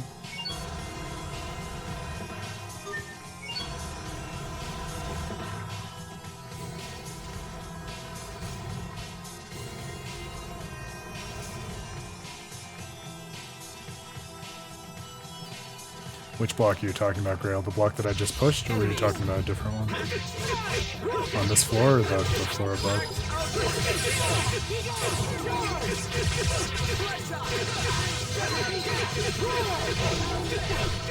This is such a funny cadence to the Praxis stream, isn't it? We spent last time almost exclusively doing, like, relatively hardcore literary theory, and now we're just trying to figure out how to fucking move blocks in the right way. Trails loves all things, endures all things. We must always give it our best. The rest of those Bible things. The one upstairs and to the north, let's see.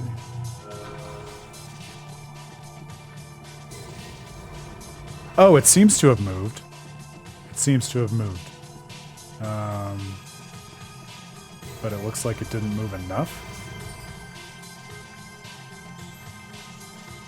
But that's in a different position than it was before, which makes me feel like we were doing the right thing.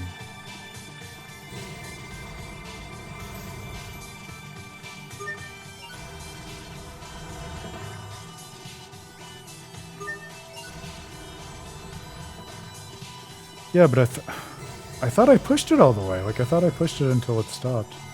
Maybe not.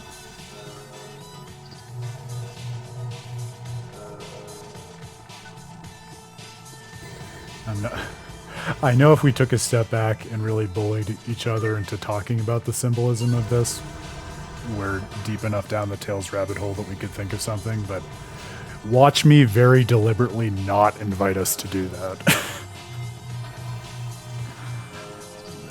I'll be the first to admit I'm going to be happy when we're out of here. Especially when this is the thing that's so tantalizing and frustrating about a dungeon like this to me, because they have promised such key and rewarding narrative content and explanation behind the dungeon, and so they're just like gating us. Which just makes me all the more eager to get there. Is it really not going to let us get on it? Are you kidding me? So we have to stop it. Now that it's moving, we have to wedge it in like the right way. Okay. Sure. So now we have to go back to geez, I guess either the room on the other side of this, if there is a room, or else a block down below that controls that one. That's nuts to me. I feel like we should be able to just hop onto that. Okay, back this way. I think, so this is the adjoining room, right? Oh my god!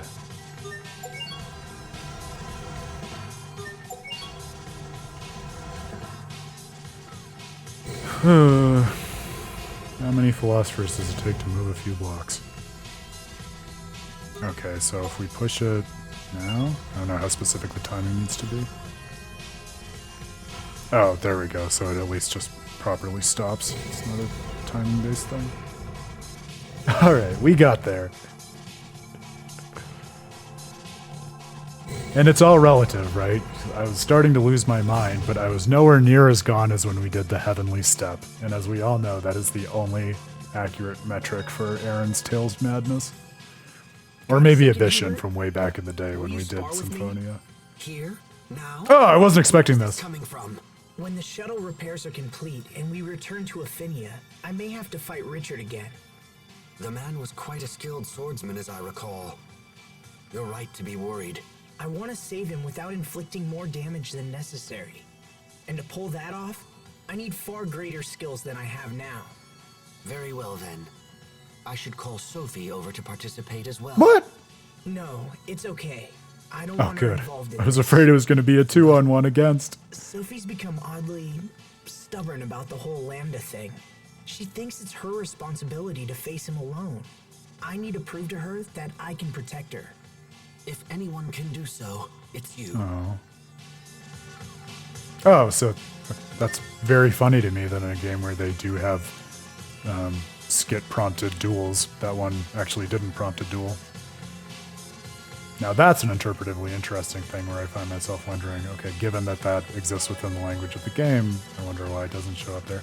That is a fun fact, Grail. You know, usually I don't really put a lot of stock in those kind of in-code discoveries. So I think they're interesting. I just oftentimes don't know what to do with them in terms of like leveraging that to illuminate the narrative in an interesting way. But especially given the fact that those are time-space arts, and you have the idea of space-time manipulation, coloring Fantasia, and to a certain extent Symphonia as well, by association, but also on its own terms. Very, very cool to think there's this kind of imprint or residue of these space-time abilities lurking in the background, but not actually realized in the timeline that you see going on in Symphonia. I love that. I'm going to write that down too so I don't forget, because I have never heard that, and that is very cool and interesting. I might even try to find a way to work that in when I write about Fantasia.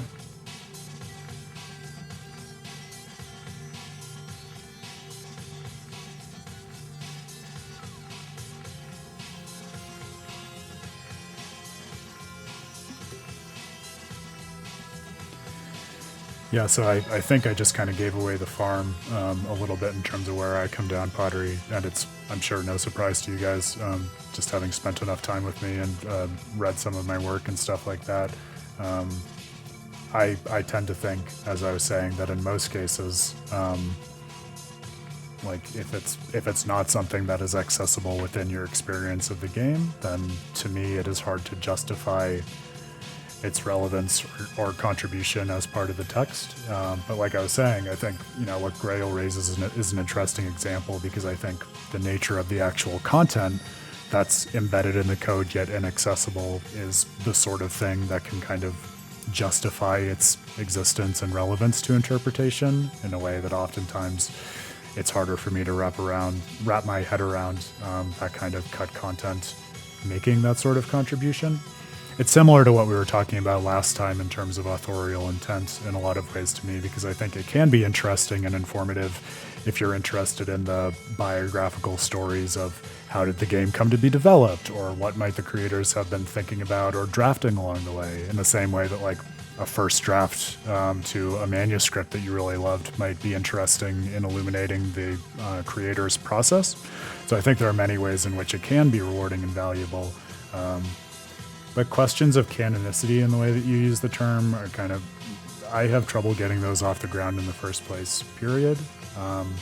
But in terms of just, to me, what's kind of the more theoretically neutral question of what's the kind of foundational text that can ground the interpretations that we're using, if it's something that is not transparently accessible by like the means of engagement you have for the game, like actually using the controls and navigation that is presented to you rather than kind of going into the code in ways that are not afforded by the game.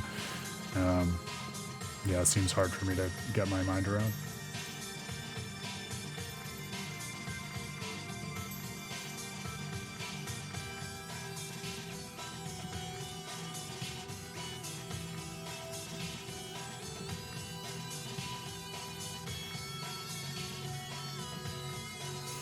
you. Oh, kindred spirits.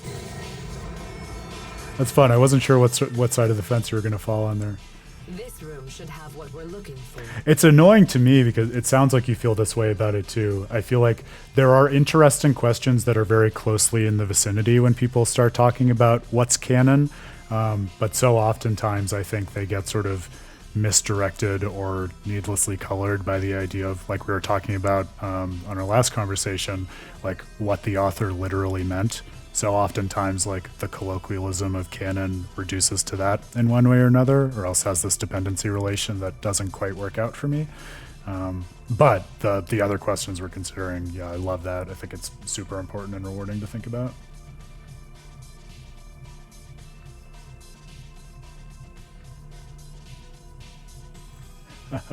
The other thing that I'll mention in terms of Dan's example before we move on to this scene, because I love that example and I only know it because Dan used it on a lecture that we gave on horror gaming at PAX West a few years ago. And this is another thing where, as Dan says, and as I was saying about the space-time attacks, like, context matters. Like, if you're thinking about Luigi's Mansion in the way that Dan was, as a very campy campfire story, if you will, then sort of little pieces of almost creepypasta lore of things that were almost in there but then weren't. It's not as if, at least in my view, I wouldn't say that makes it constitutive of the text, but it almost is like a thematically resonant metagame that you can play with the text. Because it's such a campy game, it's all the more interesting to have these sort of haunted rumors about, like, different dimensions of it that go beyond the text. You know, like a haunted cartridge, kind of, that same kind of spirit. Believe. Find the haunted Luigi and we will find the truth to everything. These humanoids seem more complete. You recognize your boy Lord Genome, Dan? Look out! Huh? What's with the glowing block? Ha, paranarrative. That's a good one. I make that joke at least every other stream. It seems to be reacting to Sophie's power. I assume everyone gets it and ask no questions to confirm. Here they come. I'm trembling. I think when I was doing my analysis of Majora's Mask, I mentioned Ben drowned exactly once because I felt like I needed to seem competent and just to make people aware of it if they had never heard of it, and then I never talked about it again. It's very beyond my interest in how we read these games, as again, I'm sure will not be any surprise to you.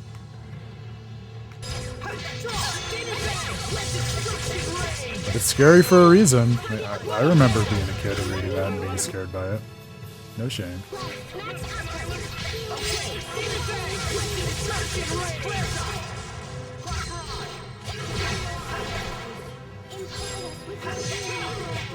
That's interesting too, if the arts go on to be used in supplemental content. I feel like that adds kind of more texture to it. Almost like different, like errata of the characters or something.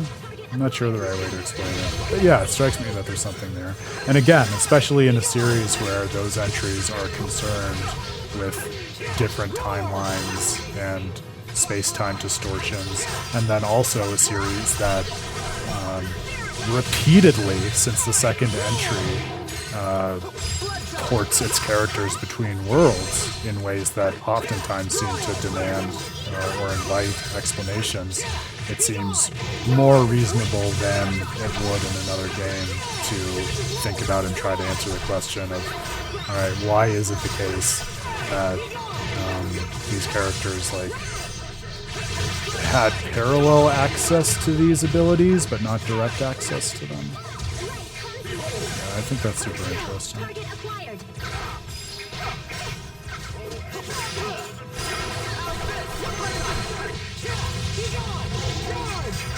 Almost something interesting too there, and I don't know how far you can pull at this thread before it just is, you know, idle intellectualizing for the sake of it. Not that we have a problem with that.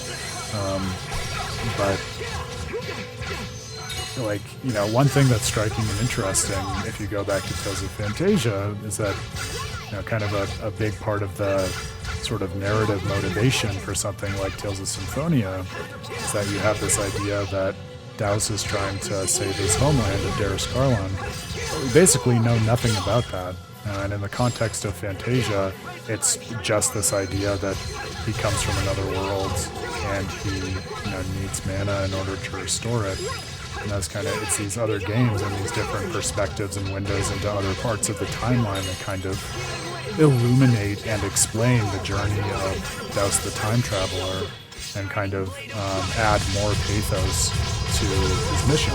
That was one of the things that was really interesting to me about going to Fantasia after recent playthroughs of both Symphonia and Dawn of the New World. Because I think, like you mentioned a while ago, Grail, I think Daus is interesting and complicated and more sympathetic than a lot of people give him for in his own terms.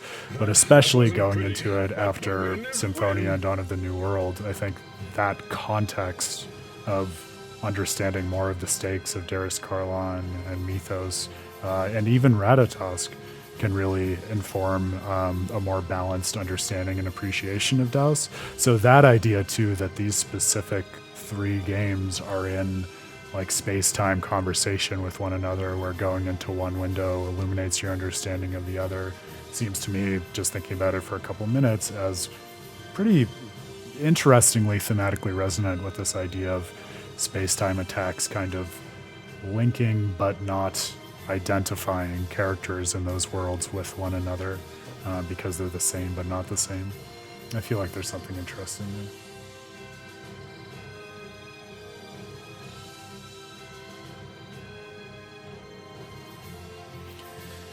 Yeah, I'm telling you, especially when you have enough context and like a strong backbone in the fictional world that can support like well-reasoned speculation that actually ties that cut content into what we do have access to in the text. Like, that's where the rubber meets the road for me in terms of it being like a tractable and interesting issue. It's just, as I think we were all kind of collectively griping, so often when people have those conversations in other games, it is not the case that that backbone exists. They got no spines, is what I'm saying. That was too close. I know, that was the one that was tantalizing for me too when I was doing my research for Tales of the Abyss. You'll be shocked to know. We'd better find the shuttle reinforcement and get out of here. May I ask what the significance of this attachment is? It's made from a metal called Dein. Speaking which of, possesses Lambda-resistant properties. and everyone lost their fucking mind at the same time. Put a pin in that though, and don't take it out unless it's warranted by the other stuff we uncover in this game. We don't need to lose our minds over the same word unless there's reason to. But as we were just saying, in Tales, more often than not, there's probably reason to. Daris ore reacts to and absorbs the eleth that powers the abilities of Protoss Haze. I'm a little worried. I thought we'd find it here, but I'm not seeing anything. We may have no choice but to build it ourselves. That sounds complicated. Build it ourselves. Daris ore. Just picturing Asbel's lines in Lloyd's voice. Okay, so if the angle of entry is... You're never sorry, Chrissy. velocity is here, then the density will have to be... Sophie saved me. Sophie saved. How many crossover in-group references can we make in one scene? Another attack? Woohoo!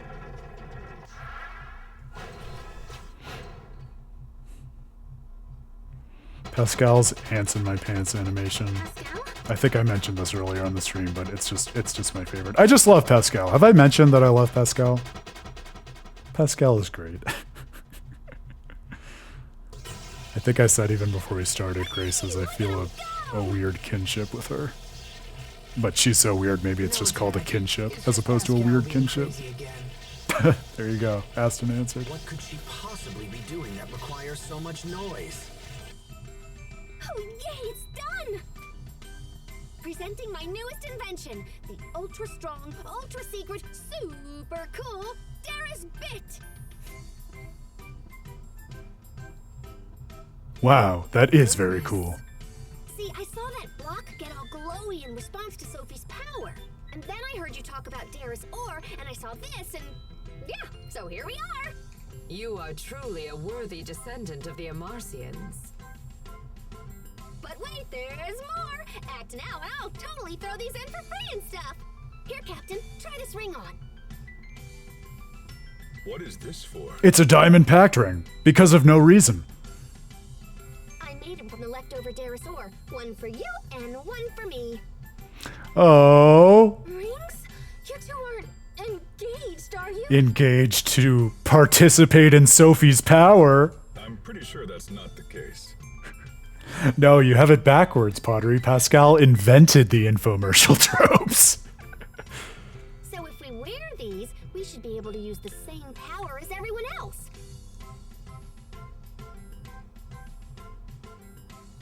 You and I are married now. And tingly. It's like swimming in hot cocoa. It's such a specific simile. I wouldn't go that far, but there's certainly a strange power at work. Yay, me! It's identical to the light we possess. It's strange, but I feel stronger. Yeah, so when I heard the ore could absorb Sophie's Elith, I thought it might work for us too. Now Captain Malik and I will be more help than ever. We should be able to tackle those new monsters along with the rest of you. Now we just have to snap the Darius bit onto the shuttle and we're good to go.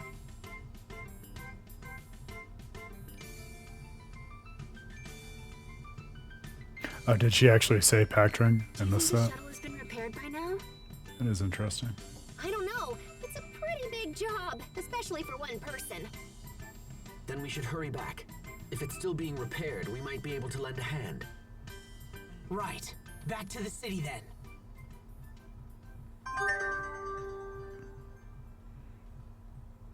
Rings that enhance Pascal and Malik's powers by allowing them to benefit from Sophie's light. Yeah, no description of the pact in the item description, at least. Interesting. And again, probably an obvious point of thematic comparison, but one that bears emphasizing explicitly. Notice the difference between this kind of ore that can absorb and participate in Sophie's power in a kind of mutually beneficial way of sharing and acknowledging the other versus the very different kind of Elith absorption that our boys Richard and Lambda have been up to. You might even say antithetical form of absorption. That is fun, Grail. Yeah, I don't know if it follows that like every game could be connected to the world of Fantasia necessarily, but certainly with Darius Carlon being this kind of comet that hurtles through space, basically, and which in certain moments of the stories in which it's directly involved does hurtle through space. Yeah, I feel like we could at least get some fun with imagining what if it ran into different worlds or happened upon them. And it might be a pretty straightforward explanation of how the idea of metals like Darius ore shows up in a world like Fodra.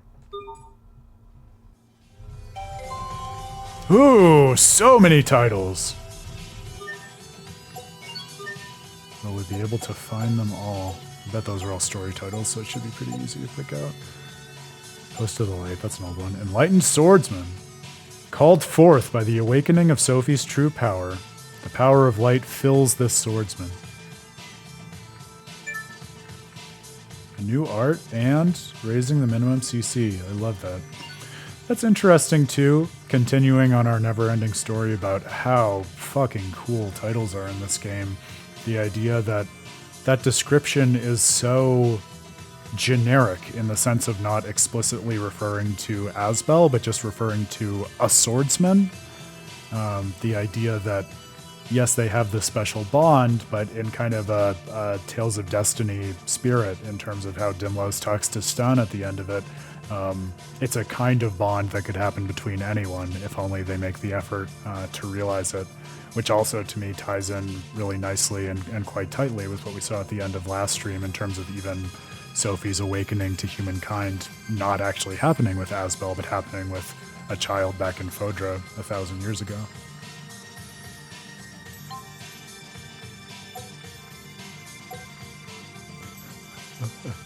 Yeah, and Daus was the one who started the pilgrimage to Aphinia, desperately trying to save it, right? It's all connected. There's only one Tales game, so why have I been playing it for almost a year? Help me! Called forth by the awakening of Sophie's true power, the power of light fills this gunner. Same thing. Quite generic. Alright, so Sophie, as the specific source of this power, she got Protos Haste. Let's see how that's described. A military-use humanoid capable of independent thought. Developed on Fodra in the distant past. Interesting because very clinical in the way that Emerald has been describing her, but also I think a bit more deferential to Sophie's capacity for autonomy than what Emerald has acknowledged. Like, Emerald still kind of talks about Sophie's autonomy as if it's a bug in the machine, whereas this says that no, she's simply a humanoid who is capable of independent thought. That's one of her capacities. Stop it. Every skit. Got it.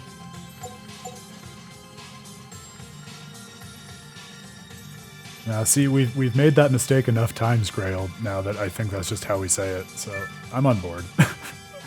It's fun. It's a praxisism. That's what we'll call it. Called forth by the awakening of Sophie's true power, the power of light fills this bladeranger.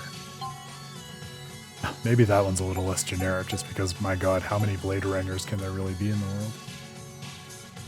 Oh, did we see the description of this one? I might have overlooked it, but it's perfect. Reverent Sister. Reverent Sister, what a cool descriptor. Even soaring off the planet, the bond between sisters does not break. I was rewatching that scene, and it was so touching to me because I spent a lot of time, just because, as I've been very clear about, Malik is super interesting and I'm a big fan of him. But Pascal too, like, in a very similar spirit to Malik and all the other characters, like, her background with her sister is so deep and yet so outside a lot of the context of the main story. Like, we don't get that many direct windows into it, but we still, I think, feel how much is going on there. And just the simple look of acknowledgement, and to the point of this title, the reverence that Pascal shows Fourier when she shows up and helps them to break through the aqua barrier of Aphinia and get to Fodra. Like, really, really touching how deep the character relationships in Graces especially can go without belaboring a bunch of explicit exposition of them. Called forth by the awakening of Sophie's true power, the power of light fills the sealer. And this is just shot staffer. Fabulous! Alright. Let's cook up while I'm thinking about it.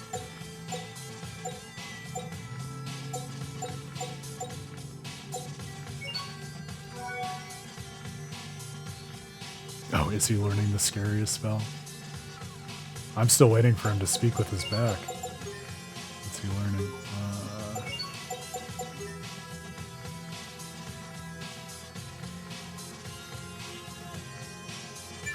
Oh, Culling Flare. Excited. And interesting too, isn't it, Pottery? Because not only that distinction, but also Sharia is defined by something that, as we pointed out, other people have the capacity for. Like, all of the other characters, like, they're the only ones in the party who can use their weapon, but as we've talked about, there's a number of characters who can heal.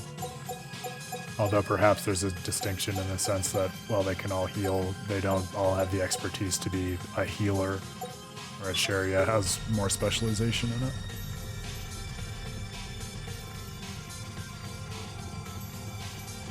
Yeah, I wonder why that's the case.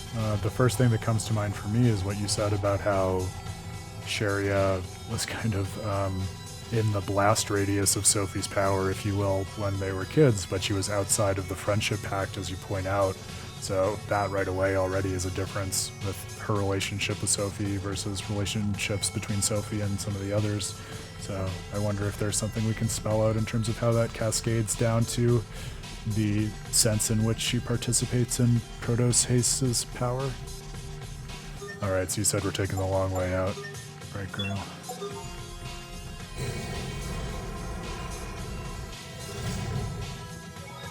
Where's my ring? A ring. I should have known. How I used to fantasize all the time about that ring Asbel had. You look happy. Is it because of that ring? It certainly doesn't have anything to do with you. What? Okay.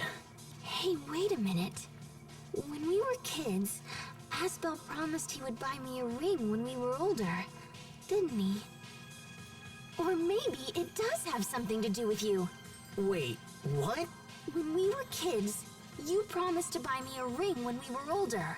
Don't you remember? I don't remember that. Anyway, we need to hurry back to that. Sure, yeah, that was like 55 hours ago. He No one totally remembers that. Forgot. I suppose I should have seen that one coming. Asbel, come here. I've been meaning to talk with you. Have you noticed a single goddamn one of my ribbons over this entire journey? Asbel, I think we should break up. Sharia, we're not dating.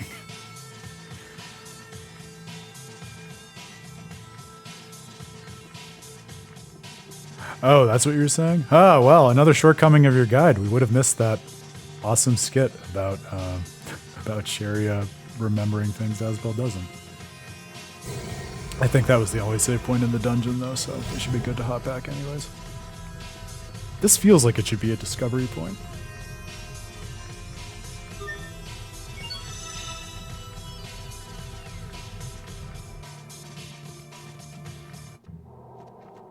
Hold on a moment. Would you mind if I asked you something about Aphinia? She said, with no ulterior motive. We thought that Lambda had laid waste to Aphinia, just as he did our world. But it appears that is not the case. The quicker the better, Grail. Yes, I could not agree more. No, Aphinia is... well, it's home to vibrant people and plentiful natural resources. Clean air, fresh water. Rockagongs. It's pretty much perfect. I see. So Aphinia continues to possess what Fodra has lost. Unfortunately, the future is uncertain as long as Lambda exists. Godspeed, Husan. See you in a few days. Should start thinking about which character you want to play as. That's your homework.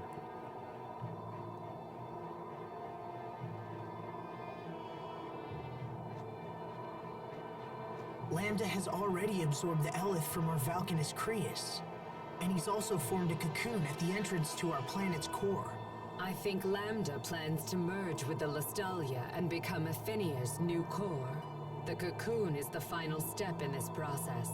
It is a place for him to rest and gather strength. When he is ready, he will undergo a complete rebirth and fuse with the Lestalia. Rebirth? Lambda cannot fuse with the Lestalia unless his host body is converted. What happens if he fuses with Aphinia's core?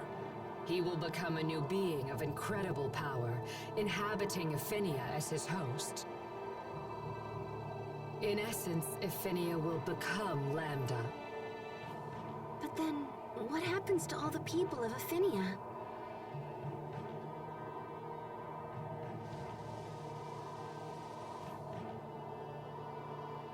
Wow. That's a lot to chug through in one night, Grail. I believe that's interesting.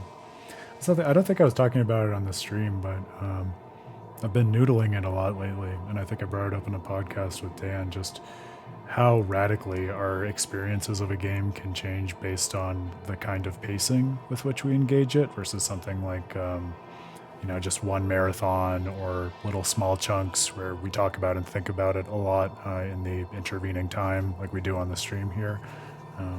It can really just give you totally different perspectives on the content of your experience, I think. With Lambda absorbing all the Elith, the environment will no longer be able to sustain life. So our world will die, just as yours did. then we have to get back as soon as possible. Indeed.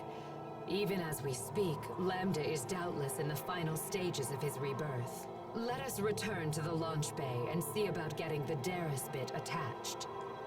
Lambda will consume everything.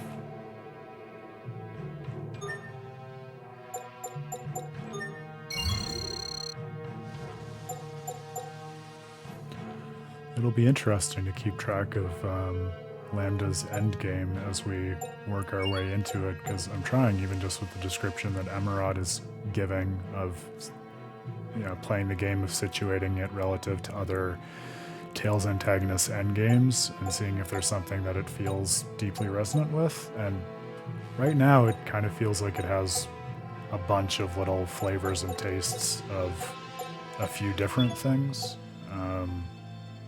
I think in the same spirit we've been talking about in the last few streams, but it really does strike me off the top of my head as kind of the best fit. It's sort of an interesting counterpoint to, without too many spoilers, kind of the way in which events shake out in Tales of Eternia.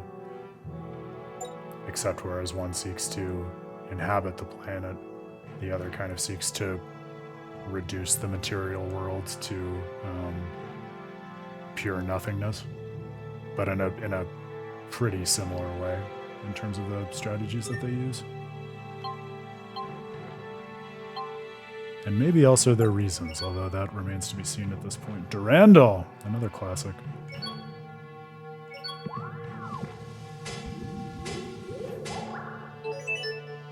Ooh, and a cool design too. Love that.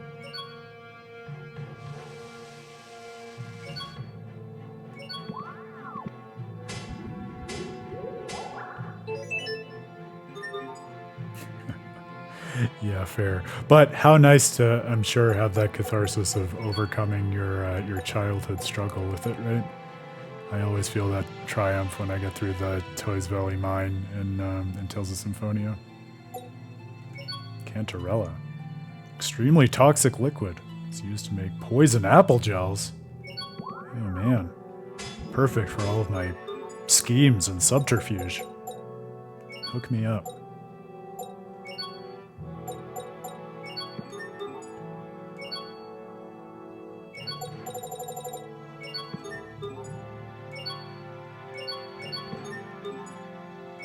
Lots of things to sell. I love that.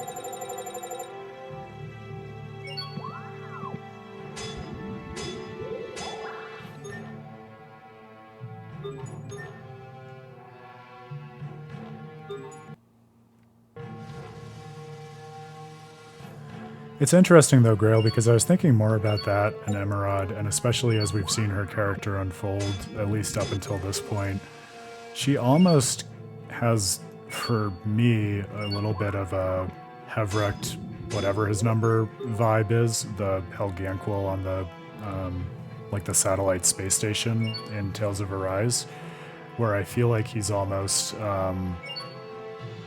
well, he is explicitly like outside the influence of events in the world and is observing and kind of commenting and guiding from the outside. And Emerald strikes me as pretty similar in terms of, you know, she's already made her contribution to the world in terms of developing Protos Haste and a lot of the, like the Fodran culture and ways of dealing with Lambda. And now she's just kind of like learning what has become of Protos Haste and Affinia and everything like that, you know, from the outside. So if you have that perspective that she's approaching things from the standpoint of an observer, it strikes me as resonant and apt that she's following along with the party without actually participating. Thank you, 35. I knew you would know the number. I try. I feel like I'm doing a good job of just keeping the names in my head without keeping track of the numbers, dude. I'm doing my best. I think I just got a crap ton of shit to sell, though. That's nice. I should sell the things I have more than one of, just in case we can dualize further things.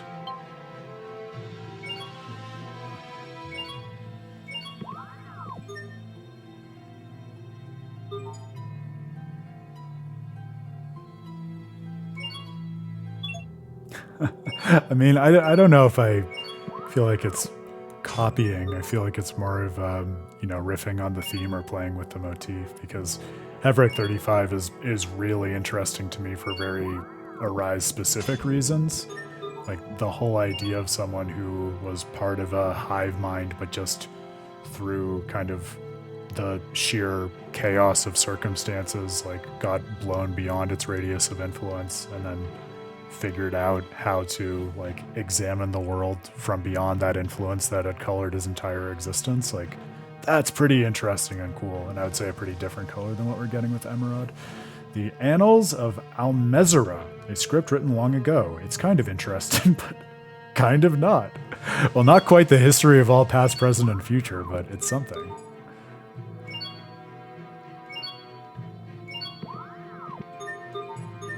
It reminds me of the conversation at the end of the Turtles arcs in Zestiria and Vesperia, where they're just like, I'm not sure whether what happened here meant anything at all.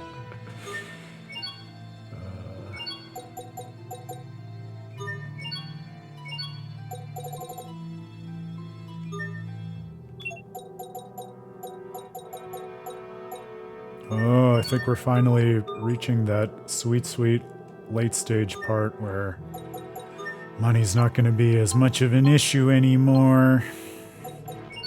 Excited about that. Alright, so that was a lot of good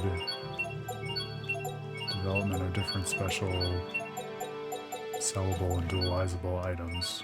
Now I think we can just deal with the weapons and armor and move on. Man, it was you, right, Grail, who was saying just how addictive and satisfying dualizing is?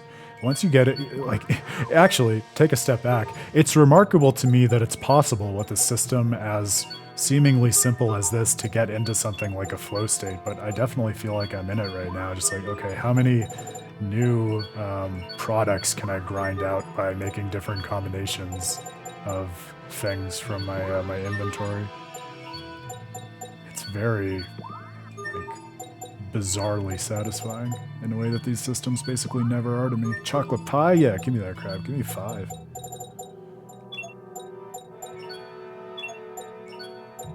These are all old things. Not old, only new. Maybe because there are just, like, so many combinations and it's easy to discover them, and the basic gameplay loop for actually dualizing things is very simple and straightforward. Well, not always, because remember where we started this stream, we were talking about the value of relatively intricate combat systems in Vesperia, but sometimes, at least, less is more.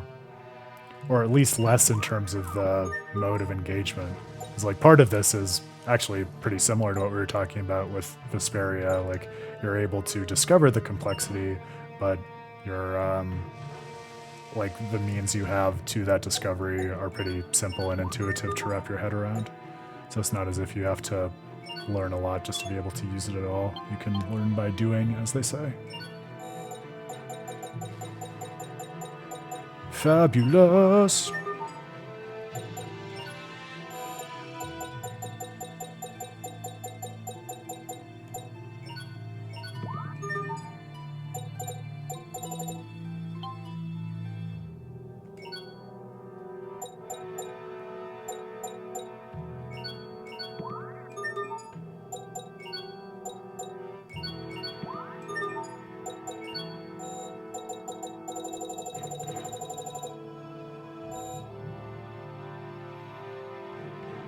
Seems as though it is harder to increase the qualities of armor than weapons. But maybe that's just a poor sample that we were looking at. Get a better effect that way, that's something.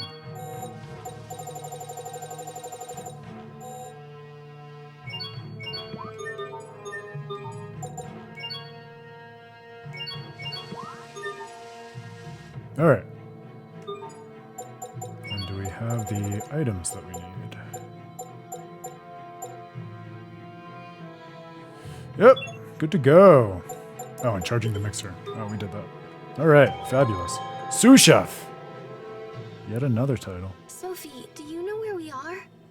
No, I don't have any memories of this place. This is not something Protos Haste would be familiar with. After you set off for Ephenia, Bathus Citadel was converted into a facility for the research of new weaponry that could be used against Lambda's monster spawn. I bet you have all sorts of weapons we've never seen before. Creosote tanks? Nah, that's nothing.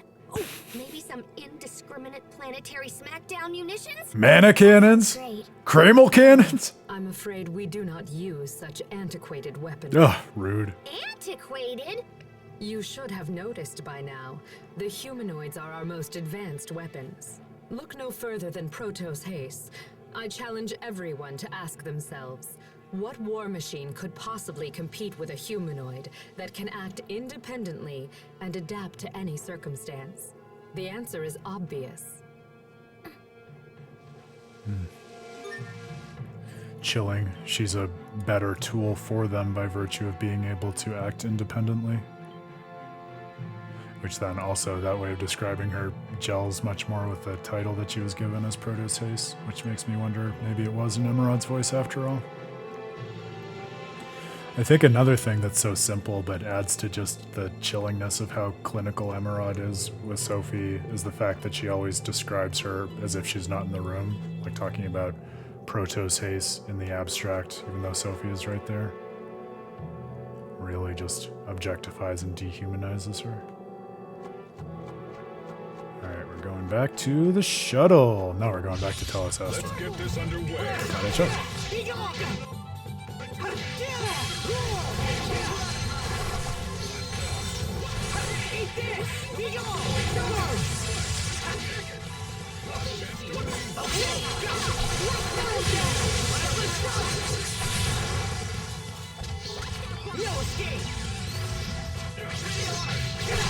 Great work, Captain. You're not doing so bad there yourself, Asbel.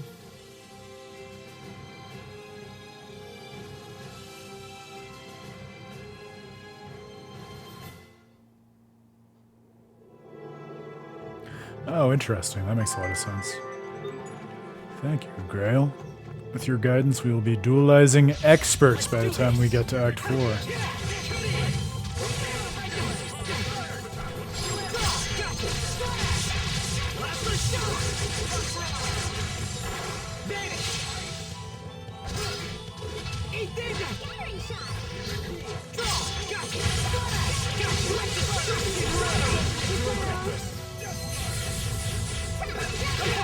I must continue. They really are such big gauntlets. Remember your training. Your fate is sealed.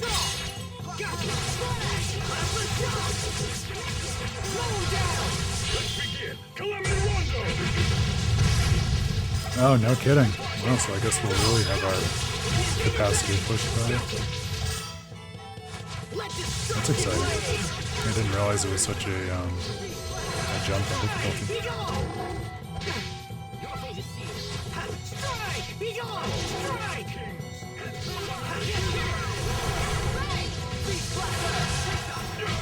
It will take more than that to stand in our way.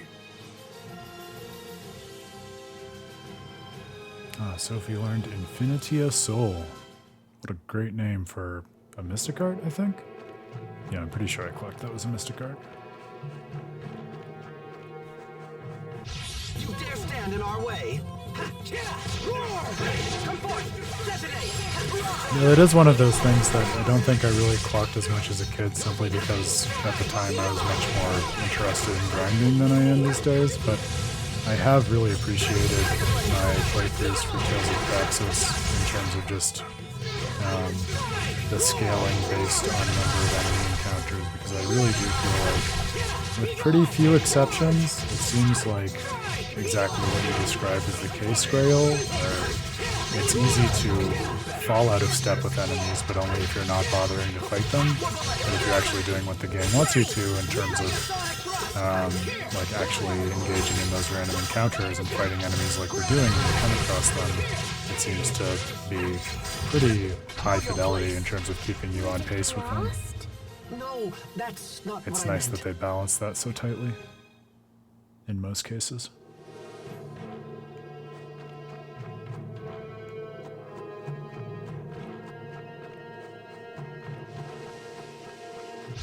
Game on! Let destruction rain!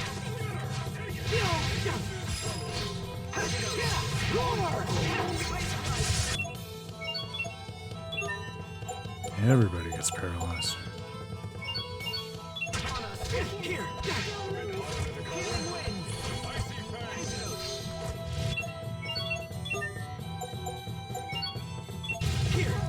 I need to put our healer back in the party, speaking of Sharia the healer.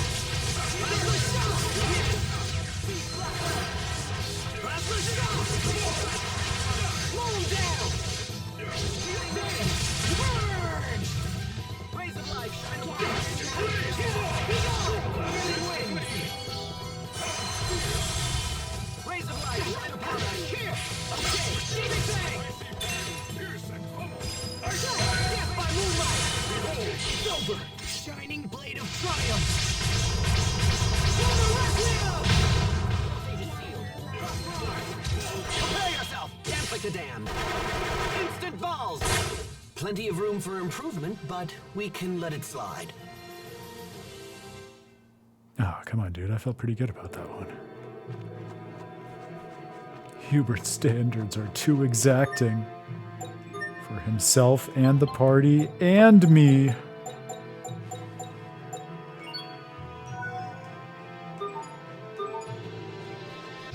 Very well, let's begin. Let destruction rain! Blast up! Roar! Okay! Infernal current! I'm not sure. I can check after this.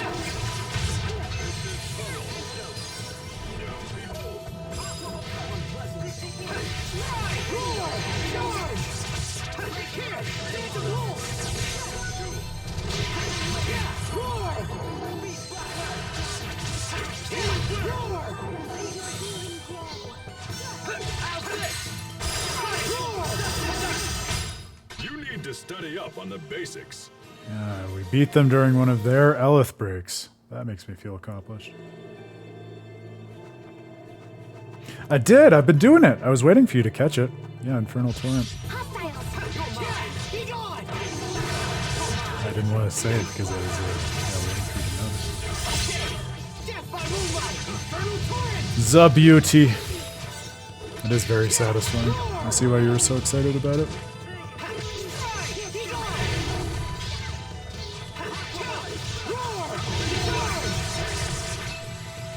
Your fate is sealed.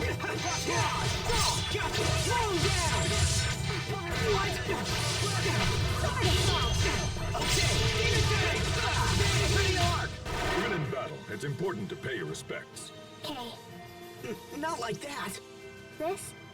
No, never mind. How are we doing on level? 55. Oh, mama.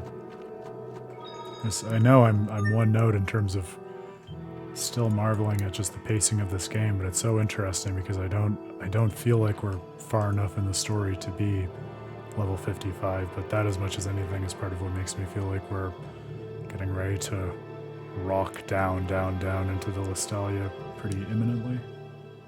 Lambda's powers are evolving at an accelerated rate. His Nova monsters AoE, may have already baby. begun Nothing wrong wreaking with that. havoc on Ephenia. We must proceed with all haste. Pardon me, Emerald, but what exactly defines a Nova monster? Oh, thank you. Ferocious abominations created by Lambda, the ones responsible for laying waste to this world. Those with red eyes are especially powerful. Those must be... Yes.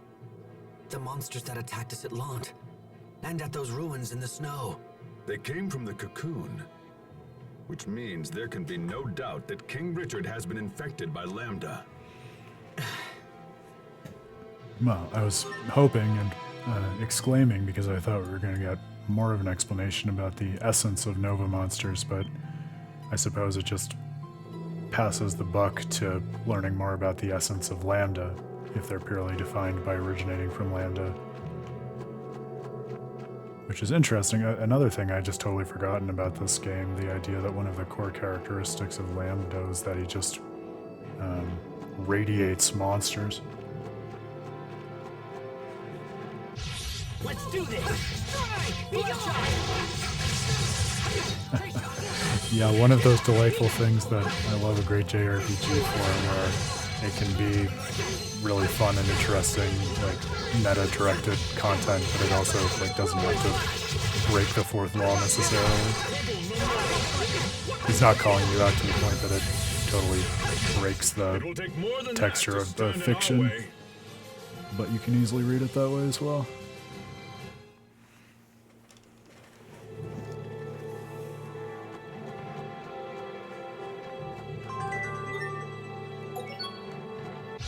Very well, let's begin.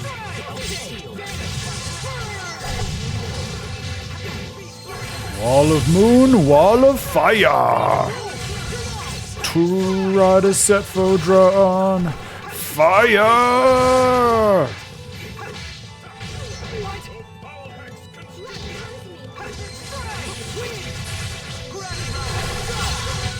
It will take more than that to stand in our way.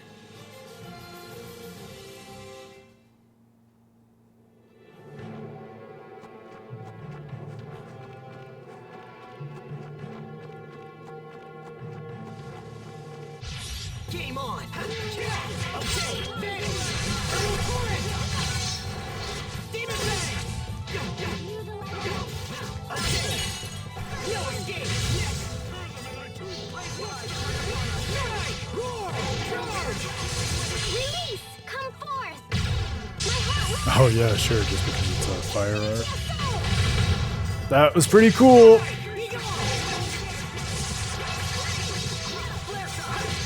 Always fun to see a new one. Never give up! And her strikes are just so powerful and decisive. All the more in keeping with her in this moment in the narrative when she's been so I can't lose! anchored by her original purpose.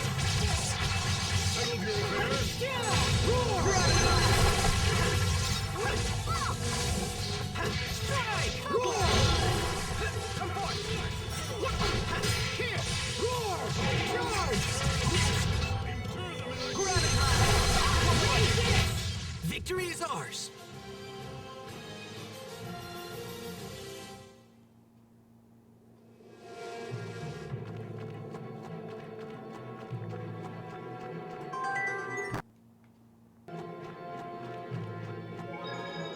No, I was hoping we'd get another skit here.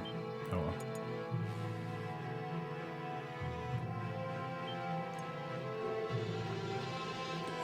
It's interesting, I didn't process before how that wall is just all blown out.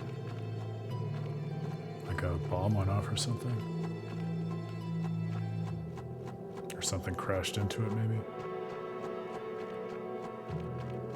Oh, was that where our shuttle was? Was that... I'm trying to remember, that might be why I didn't notice it before. Just because that might be where we landed and they have just since moved it. You dare stand in our way!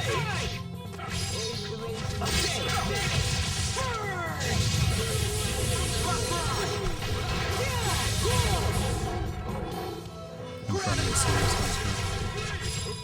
Let's save, got it. Giving away the game, but I appreciate it. I need all the help I can get.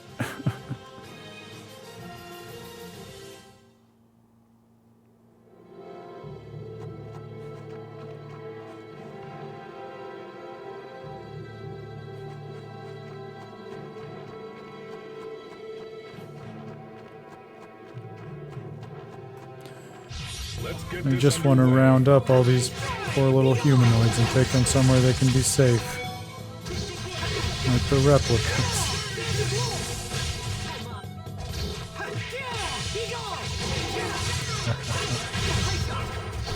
Glad someone's doing the DD. God knows I'm not. There, you see, Hubert? He's talking to you. That was directed at the both of you.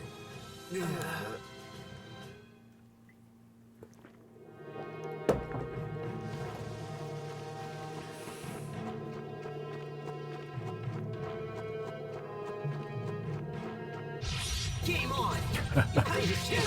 Nothing could possibly go wrong. They'll all be welcomed into a new world. Don't think about it too hard. What? You don't trust me? A giant psycho monstrous leader of a new religious cult? God, talk about trust issues. Keep moving.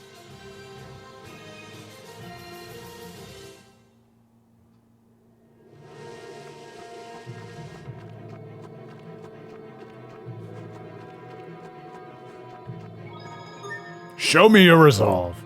Well, I like to give myself a little credit. I feel like at this point in the game, I see a skit title like that and I know it's coming, but it's always good to have the reinforcement too.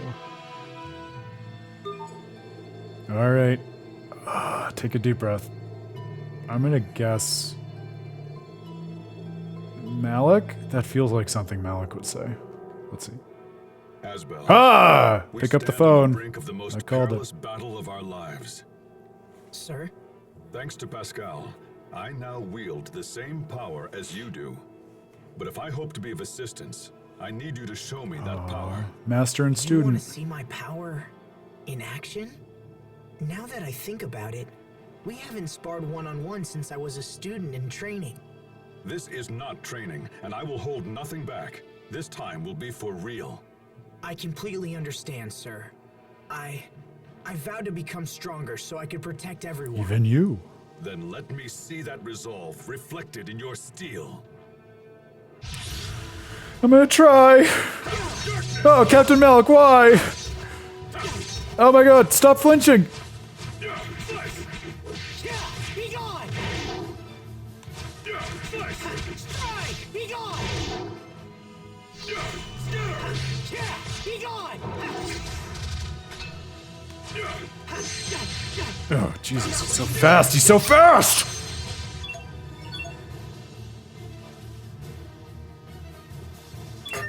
That's right. I have to lose, otherwise I won't be doing my due diligence as the streamer. We can't miss a skit. Roar!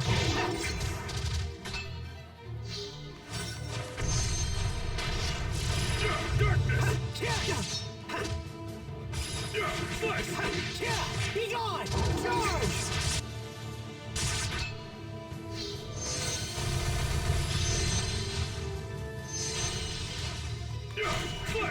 Strike! Be gone! Darkness! Be gone! Roar! It's over! Rip to pieces! Stampede strike! Strike! Be gone!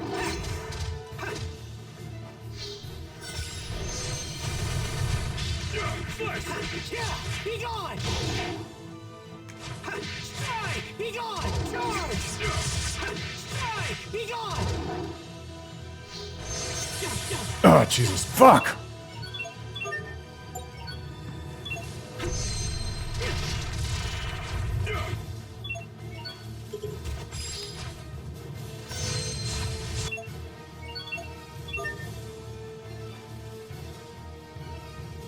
I know, it's the opposite of that. It just moves pretty reliably linearly, which is actually quite nice to be on the other side of it. Fuck! Oh!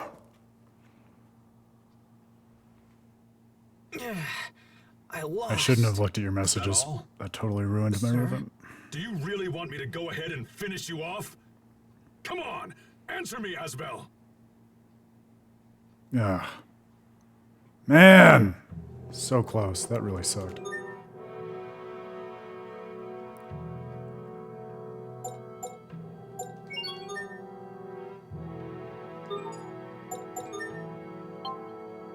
I'm gonna cheat a little bit. So I really didn't like that.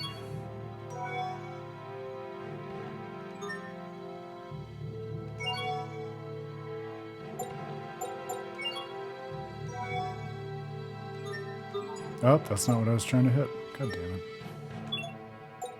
Oh, I only had the one mastery thing. No, I blamed it on me for looking at your messages. You can message whatever you want. I didn't have to look at it.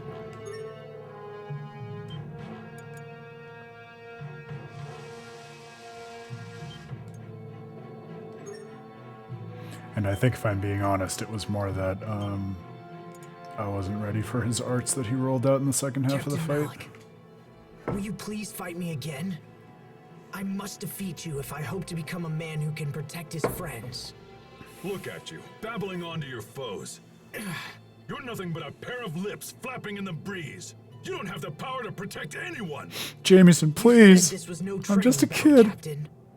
So ready yourself. I haven't lost if I still draw breath. Alright, let's try it again. Yeah, be gone! Rolling flare!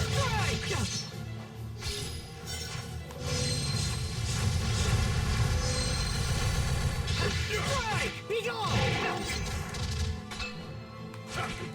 Strike! Be gone! Darkness! Now! There! You're mine!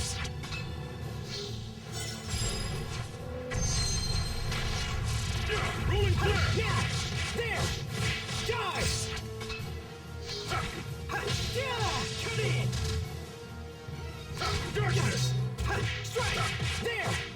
Die! Strike! There! Okay, gotcha! Let the Darkness! striking rain! Yeah! Be gone! Charge!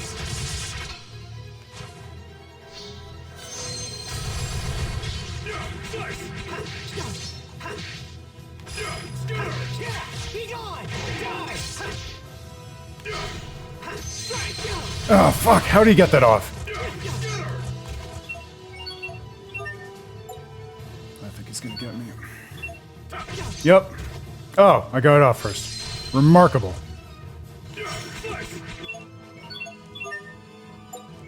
I'm not gonna look at the messages. Roar! You're mine! Yeah! There! Alright. It off Whew. somehow. Didn't even need an Elith break that time. Oh. Ay, ay, ay. Yeah, that's true. Well, he has a, like I said, a much more manageable moveset when it's just him to think about. Instead of when there are more enemies in play, I think it's easier for him to get away with hitting you with more of his moves. Because he has time to cast or can just reach in his blade ring from far away and actually hit you with it.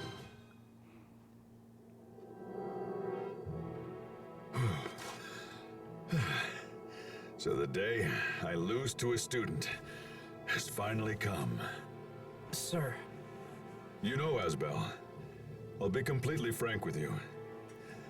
I left Fendel behind because I didn't believe in the power of words. That's why I couldn't say anything to Kurt. Captain. I think that people who trust their own power also have faith in the power of their words. So keep talking, Asbel. Speak your vows. Shout your convictions. Let them ring across the land. I said this fight was for true. Now, do with me as you will. I will make this quick. Captain. Whoa, wait! Don't do it for real! Aww. What fun cut-ins.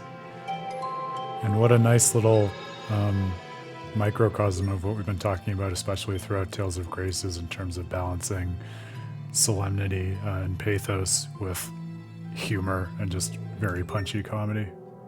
It's so nice to see a relationship that has both sides of that in a single conversation. Inveterate teacher, this one? No. Art authority, no. No. He has too many titles. Was it this one? Inveterate teacher. Even after all this time, he still goes to great lengths to encourage his former students.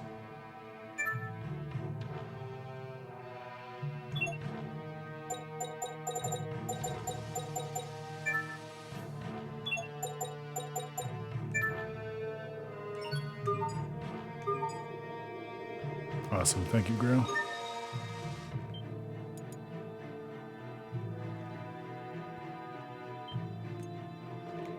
All right, back to town we go.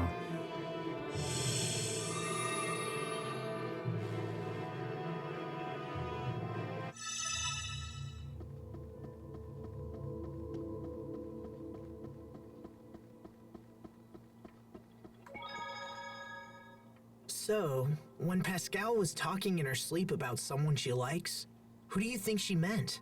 It's obviously Sophie. I wouldn't be so sure. Young girls like Pascal can be surprisingly attracted to the bossy and overbearing type.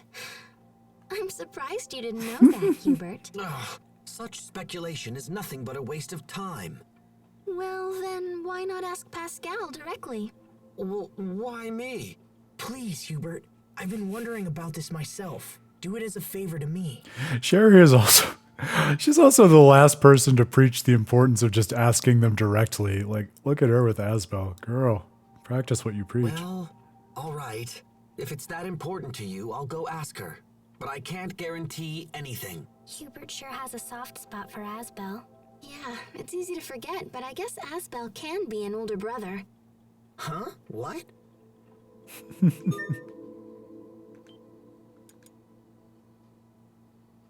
Hubert, wear a nice ribbon for her. That'll get her attention.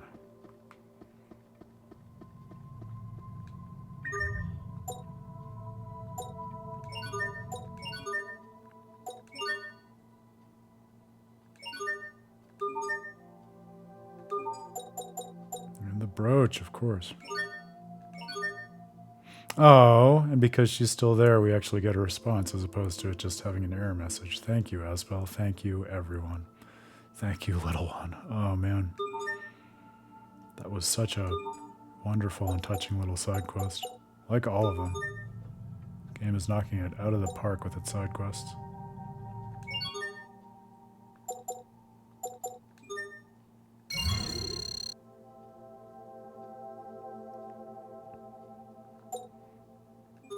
Yep, that's the plan. But I think we already tempered our stuff, so I figured I would just do that first. We tempered most of it, not the Durandal.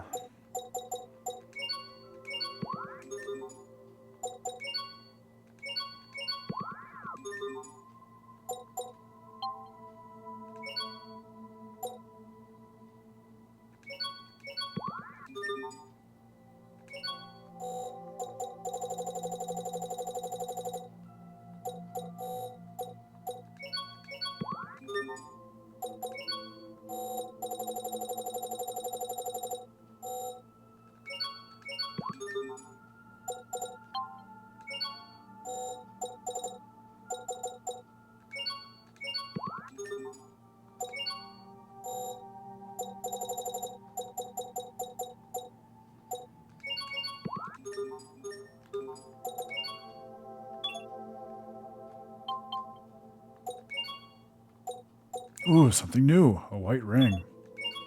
Count me in. Oh, I really have no money. Oh, I guess we could do some more dualizing after we've gotten a bit more gold from enemies.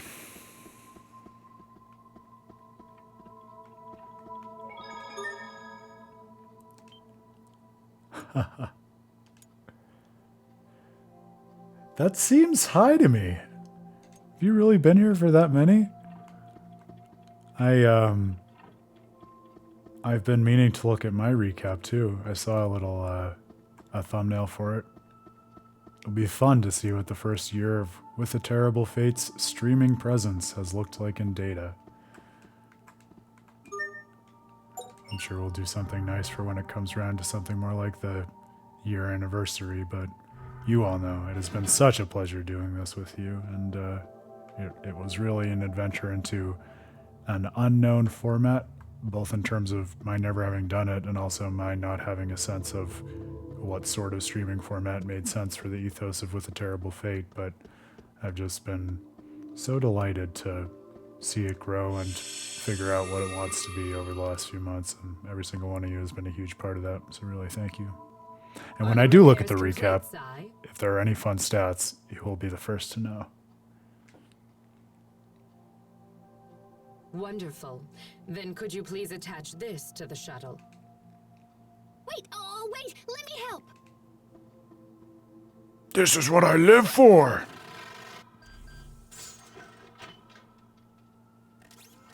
Yeah, we haven't gotten a waiting sequence in a while.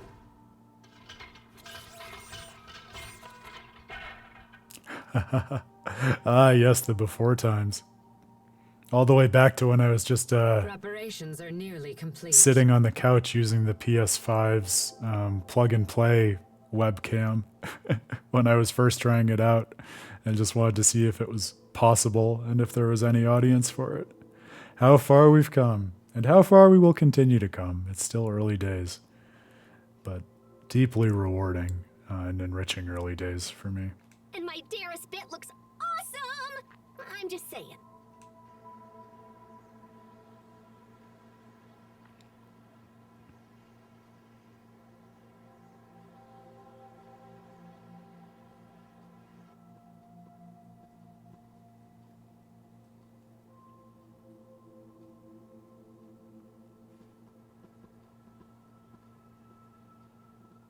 Sophie?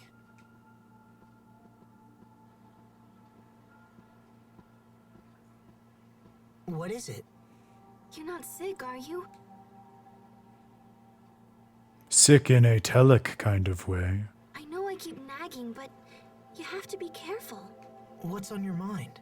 I was just remembering everything we've been through together. Oh, like the way she looks out on the decks of the ships they've gone on. It's now an interstellar deck, if you will. I guess we have been through a lot, huh? Yeah, we sure have. But that's kind of an odd thing to think right now. Are you sure everything's okay? Yes, of course. I know, and it was so fun and unexpected to see it come up again, thinking about the later versions of her having different hair almost as improvements. We're all set here. I love it, though. It's iconic.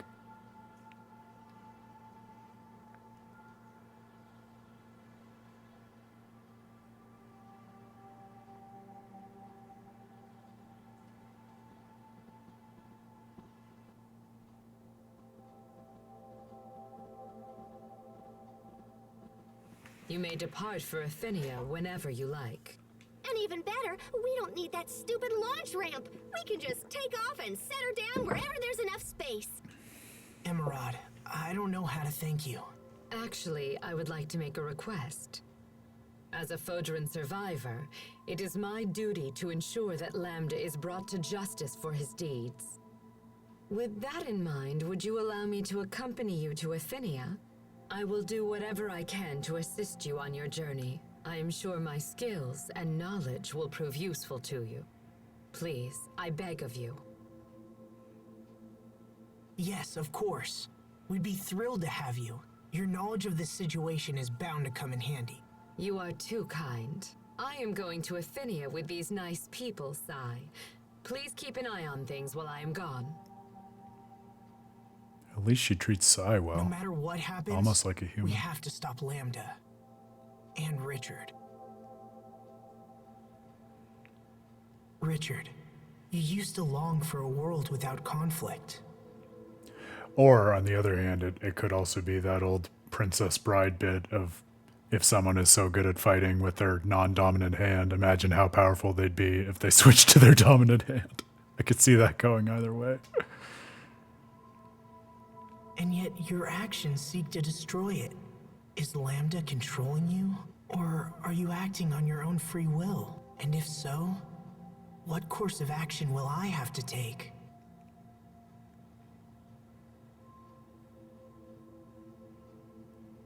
I believe in Richard, and I believe that he can be saved.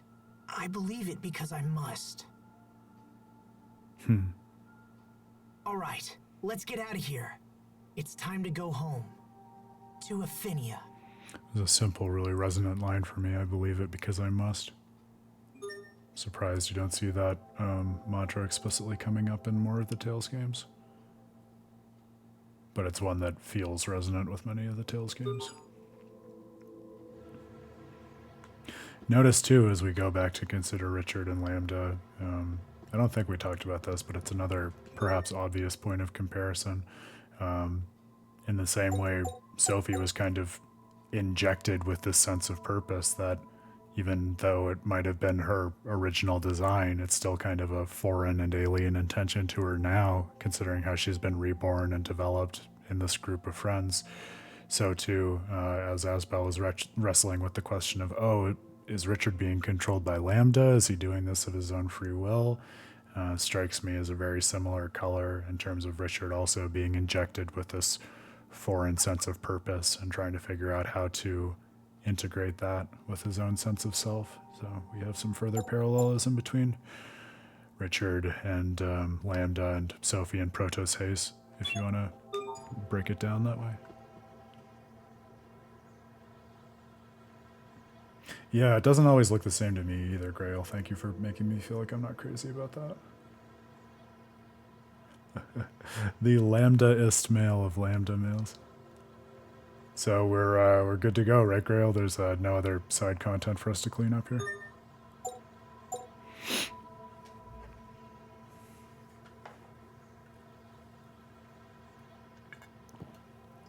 All right, Autobots roll out.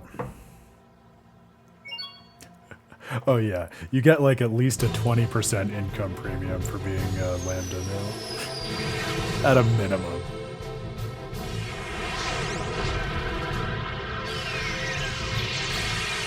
No great track.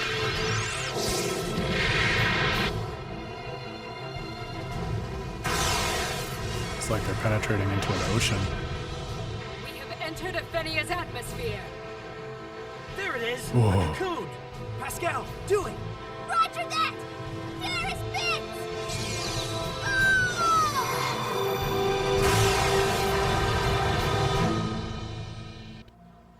That's awesome.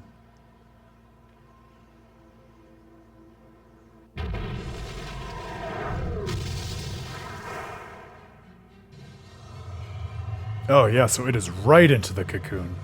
That's why I remembered it as right away, because it is properly right away.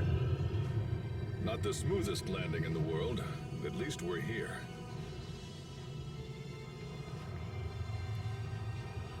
Oh no, I know, I remember. It was just cool to see it from that perspective, whereas before they used the heat ray cannons to just burn a hole in it, so you didn't really get that same effect. But like they were diving back down into the world. Very cool. And very reminiscent of Tales of Eternia. I'll shut up about Eternia now. Or put myself on at least a 10-minute snooze, then no promises after that. Hey, I'm just glad my Darius bit worked. So this is the inside of Lambda's cocoon.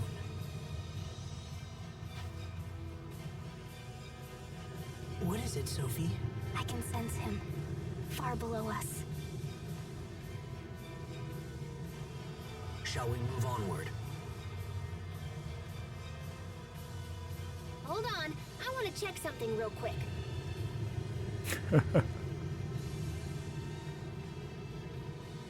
Whew. Okay, the shuttle still works. Just wanted to make sure in case we need to bolt out of here. Its big ship tries to get into Eldrent for the first time energy. Tales definitely knows how to hit that note in their stories. Cocoon provides Lambda with a place to reconstruct his body without any outside interference. We are sure to encounter many dangerous monsters that have hatched from Lambda himself. So the ones outside the cocoon were just a warm-up. Notice too, while the cocoon isn't understood to be a literal embodiment of Lambda, the fact that it's populated by these aspects of himself that are monsters, that still strikes a chord for me also with the embodied dragon in the sky that was a nominat in Tales of Berseria. It makes no difference what terrors may lie. But as we've also been talking about, interesting to keep in mind as we go forward and see what Lambda is and is not all about. How, in order to reach him, we have to follow him into the world where he has penetrated the heart of it, whereas so many of these JRPG villains take to the We skies. cannot afford to let our world go the way of Fodra. We must stop Lambda at all costs. All right, let's get going. It always does. Always comes full circle. I was hoping that the dark bottle would have cleared. Well, that's alright. A little grinding never hurt anyone. So I'm really excited for us to just experience the Cocoon together. The only thing that I will say about it going into it, because I remembered this right away when I saw just this first scene that we have here, is I remember this more vividly than a lot of other Tales areas, even endgame areas, because there's just something about, I think, the synthesis of natural and unnatural in it. How it's all this organic life, but it's organic life that's been twisted in a way that just defies reason, and you can almost feel the malice in it, where I remember being like pretty vividly haunted by this the first time I played it, especially since, you know, I'm sure it was one of those endgame dungeons that I worked through in large part in the middle of the night and just let seep into my psyche. I think it's a really interesting area. Yeah, nasty is another word for it, Grail, absolutely. Yeah, there's kind of like, there's a layer of almost disgust or nausea to it that you usually don't get in the final dungeon of a JRPG. So often they're just grandiose, larger than life, maybe a gothic castle or something. But the idea of it just being so nasty is an unusual and very unsettling aspect. Sophie, can you sense Lambda nearby? Yes, it feels like... Proto's haste is capable of It's part of the receiving aesthetic. That's how you have to signals that emanate experience from this Lambda. dungeon, absolutely. As long as he remains alive, this function stays intact. Wow. So does that mean you always know where he is? No, I can't really... It is not capable of isolating Lambda's position. The signals emanate from Lambda in a concentric manner. This makes it possible to calculate a rough distance, but not to isolate the point Sophie. of emission. So what you're saying is, it's not possible for her to actually know where... I've made myself clear. We can't talk.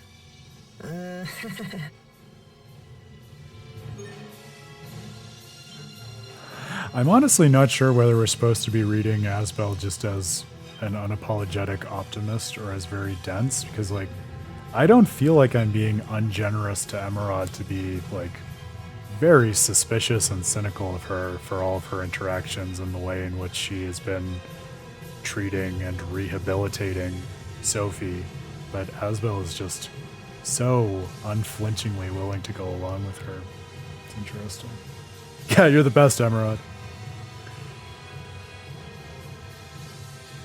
Yeah, something or other. Game on!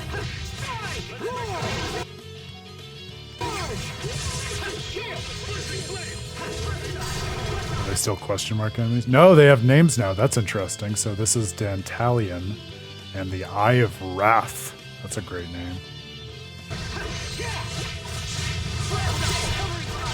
Interesting, because they're the same enemies that we didn't have names for outside. So that makes me wonder, is the implication that by learning about Lambda on Fodra, we now have more of an understanding of him and therefore can also understand these aspects of his being? Or is it that now that we're inside his cocoon, we are in, like, his native context, and therefore, like, the very setting grounds the logic and identity of these entities in a way that being outside where they're foreign matter, we don't have the right frame of reference to I understand them. can't speak of it. Oh, I've got it mostly figured out. Huh? But man, you sure love getting flustered.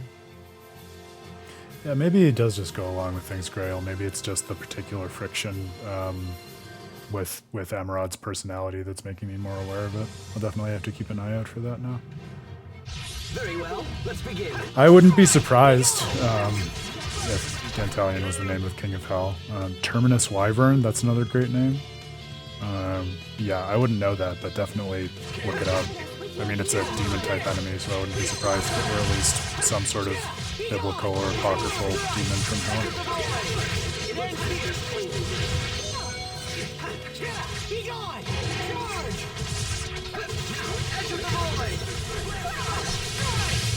Yeah, definitely pottery.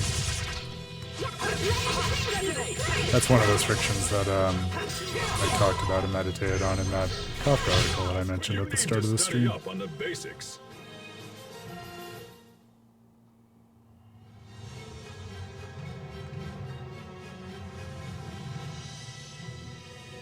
Remember your training.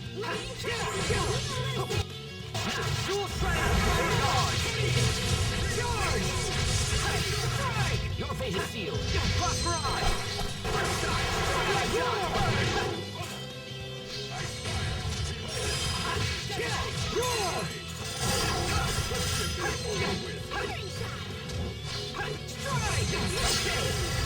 See, I don't know if I would go that far though, Grail, because I think certainly having the context of it being a story and having our standing as players, I'm sure we're going to have a different perspective on Emerald, especially as seasoned Tales players who might have a hunch in terms of where things are going versus the characters who are in the world and on her level. Be careful, everyone. But I also feel like, I mean, that scene and just like the whole tenor to her basically re-injecting Sophie with this purpose of annihilating Lambda, like, maybe sinister is not the right word for it, but it definitely strikes me where, you know, if something like that were happening in the real world, I think it would be totally rational for someone watching to intuit that as not above board, like doing something bad to the person on the operating table, so to speak.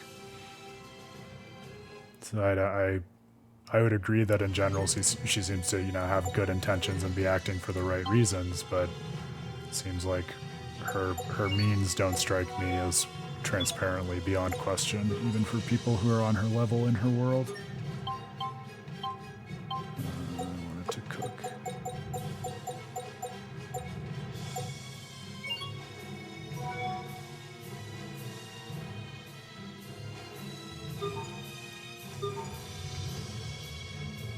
Yeah, I certainly wouldn't dispute that there are different levels of suspicion between us and the characters.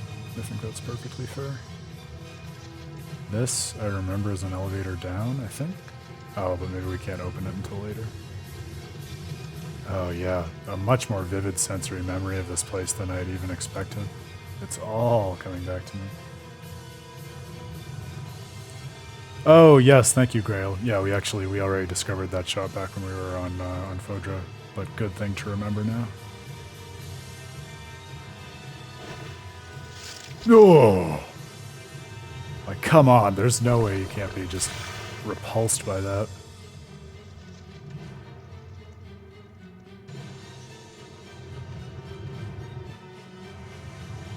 I did, and then it came back. So I just kind of decided not to question it. Let's do this.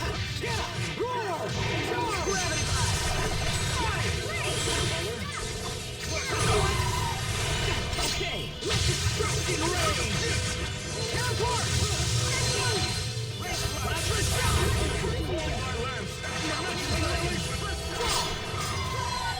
Yeah, I think for me more of it comes down to just like what we were talking about in terms of even just her tone of voice and the clinical way with which she's treating Sophie. Like that also seems suspicious, but yeah, no doubt, especially if you are like deeply embedded in JRPGs, which obviously the characters are not. You get a certain eye for characters who are cast in a certain way. Kind of a similar thing to what we were talking about back in Tales of Vesperia, in terms of some characters just being represented in a way that seems to code for us that they're going to end up being party members even before they join the party.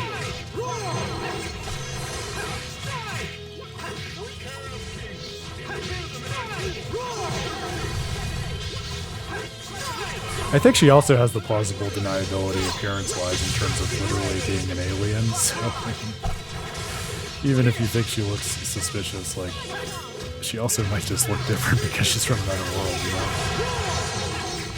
I don't think that excuses her, like, conduct and approach to party members like Sophie, and especially Sophie, but in terms of just materially looking different.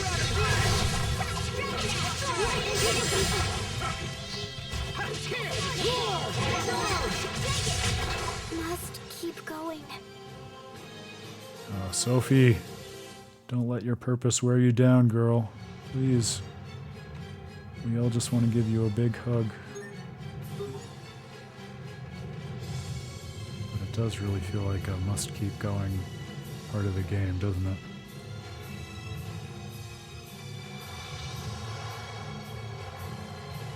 So that would take us back to the level above. Watching the time just because I'm not sure how deep we have to go before we get a save point. Let's do this. Might be easier to tag up with the ship.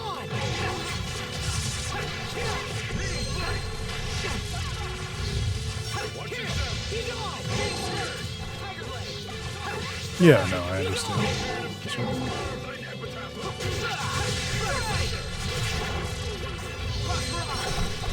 Stole a dragon skill. That's a pretty good guy.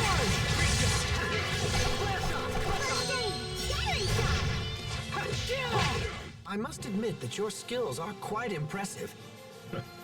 Aren't you sweet?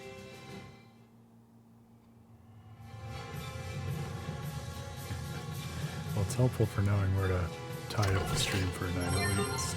So we can just keep forging ahead in that case.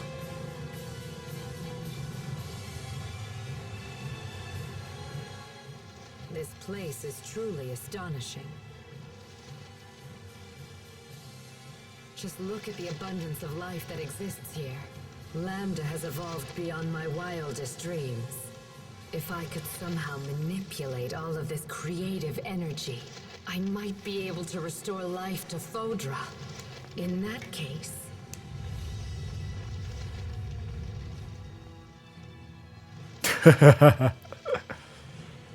It seems that Lambda's preparations are nearly complete. The double-edged sword of being able to hear her thoughts.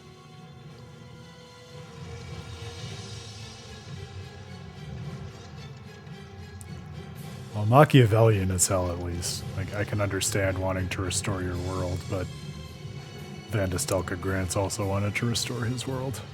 Leave it at that. Let's do this.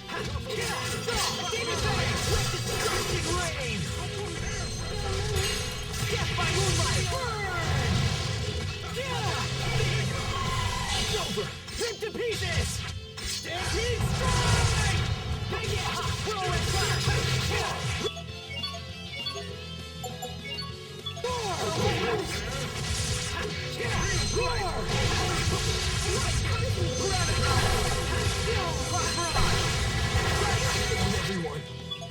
Good job, Asbo. Gold star. A+.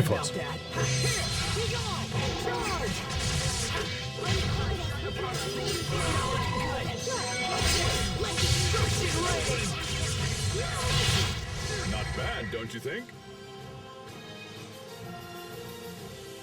Curse! When you least expect it, you'll be walloped with a massive hit that might even kill you off. I don't love that.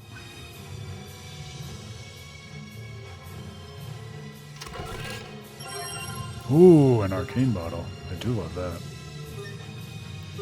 That's a signature move, you kidding me? He's been failing everyone since he was just a little boy. 11 years old.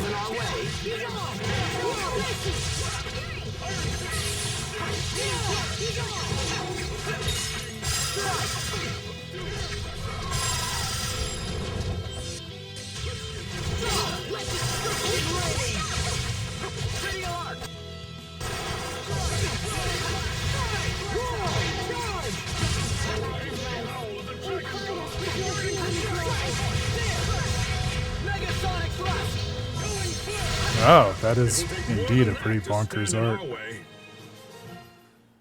Anything that's unblockable, yeah. Give me that. Malik, my friend. I'm so glad that we don't have to fight again for the foreseeable future.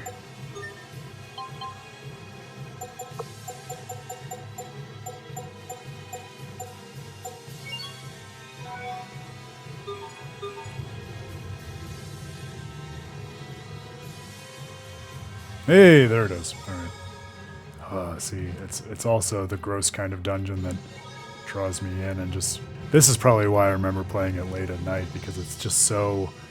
And I think this is part of it too. Like if you think about the nature of Lambda and what it has created here, and what we've gradually seen it do to Richard, like I think there is sort of a very uncomfortable magnetism to it. Like, don't you feel kind of sucked in by just the weirdness and the gravity of descending into this bizarre nightmare world? It's almost something that would come out of Silent Hill or something like that.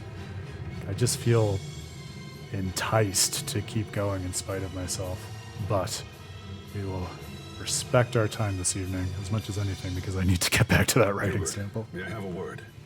Of course. Very cool dungeon. My imagination may be running away with me, but something doesn't feel right about that one. I concur. You and I need to make sure to keep a close. Oh, thank good. So it's not just us. We're not just It may be crazy. difficult when we're constantly And we're not just fighting off players. these monsters. It may not be safe to start asking questions here on the spot. Let's keep watching and see how things develop. Agreed. My brother and the others suspect nothing, and I see no reason to trouble them. They're focused on rescuing King Richard right now. We'll let them concentrate on that.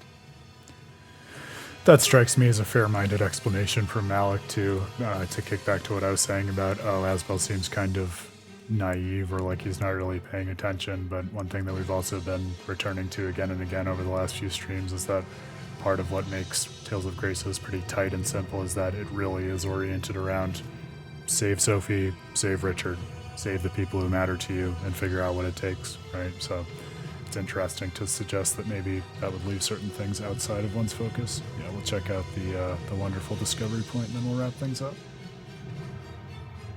Heart of Stone. Legendary metal. A mythical variety of metal. Every blacksmith in the world wants a piece of it. Very cool. This looks like something from the Amarcian ruins. What's it doing here? Could this be Lambda's doing? Almost certainly. Such terrible power. The Cocoon must have absorbed everything on the island in the process of its formation. We can't let this continue. We need to find a way to stop this. You are right to worry. If Lambda reaches the planet's core, that will be the end of everything. So we should really start moving. Please, Richard, stay safe until we arrive. It's so cool to be with you in this extension of Lambda, exoskeleton of Lambda, path to Lambda. And it puts me in mind, I'm sure we've talked about this before in one game or another on Tales of Praxis, but it puts me in mind of one of the many, many things that Tales is so great at, and which I really love in games and stories in general, but especially in JRPGs. Final dungeons that represent or embody or symbolize the final antagonist in the story in some way, and juxtapose them either to the heroes or to the player, or indeed even to the world. We get that in Tales of the Abyss, we got that in Tales of Vesperia, like I was talking about. You could perhaps see colors of it in Dawn of the New World. Certainly you see it in Tales of Eternia, and I passed the limit on my timeout, so that's not a violation.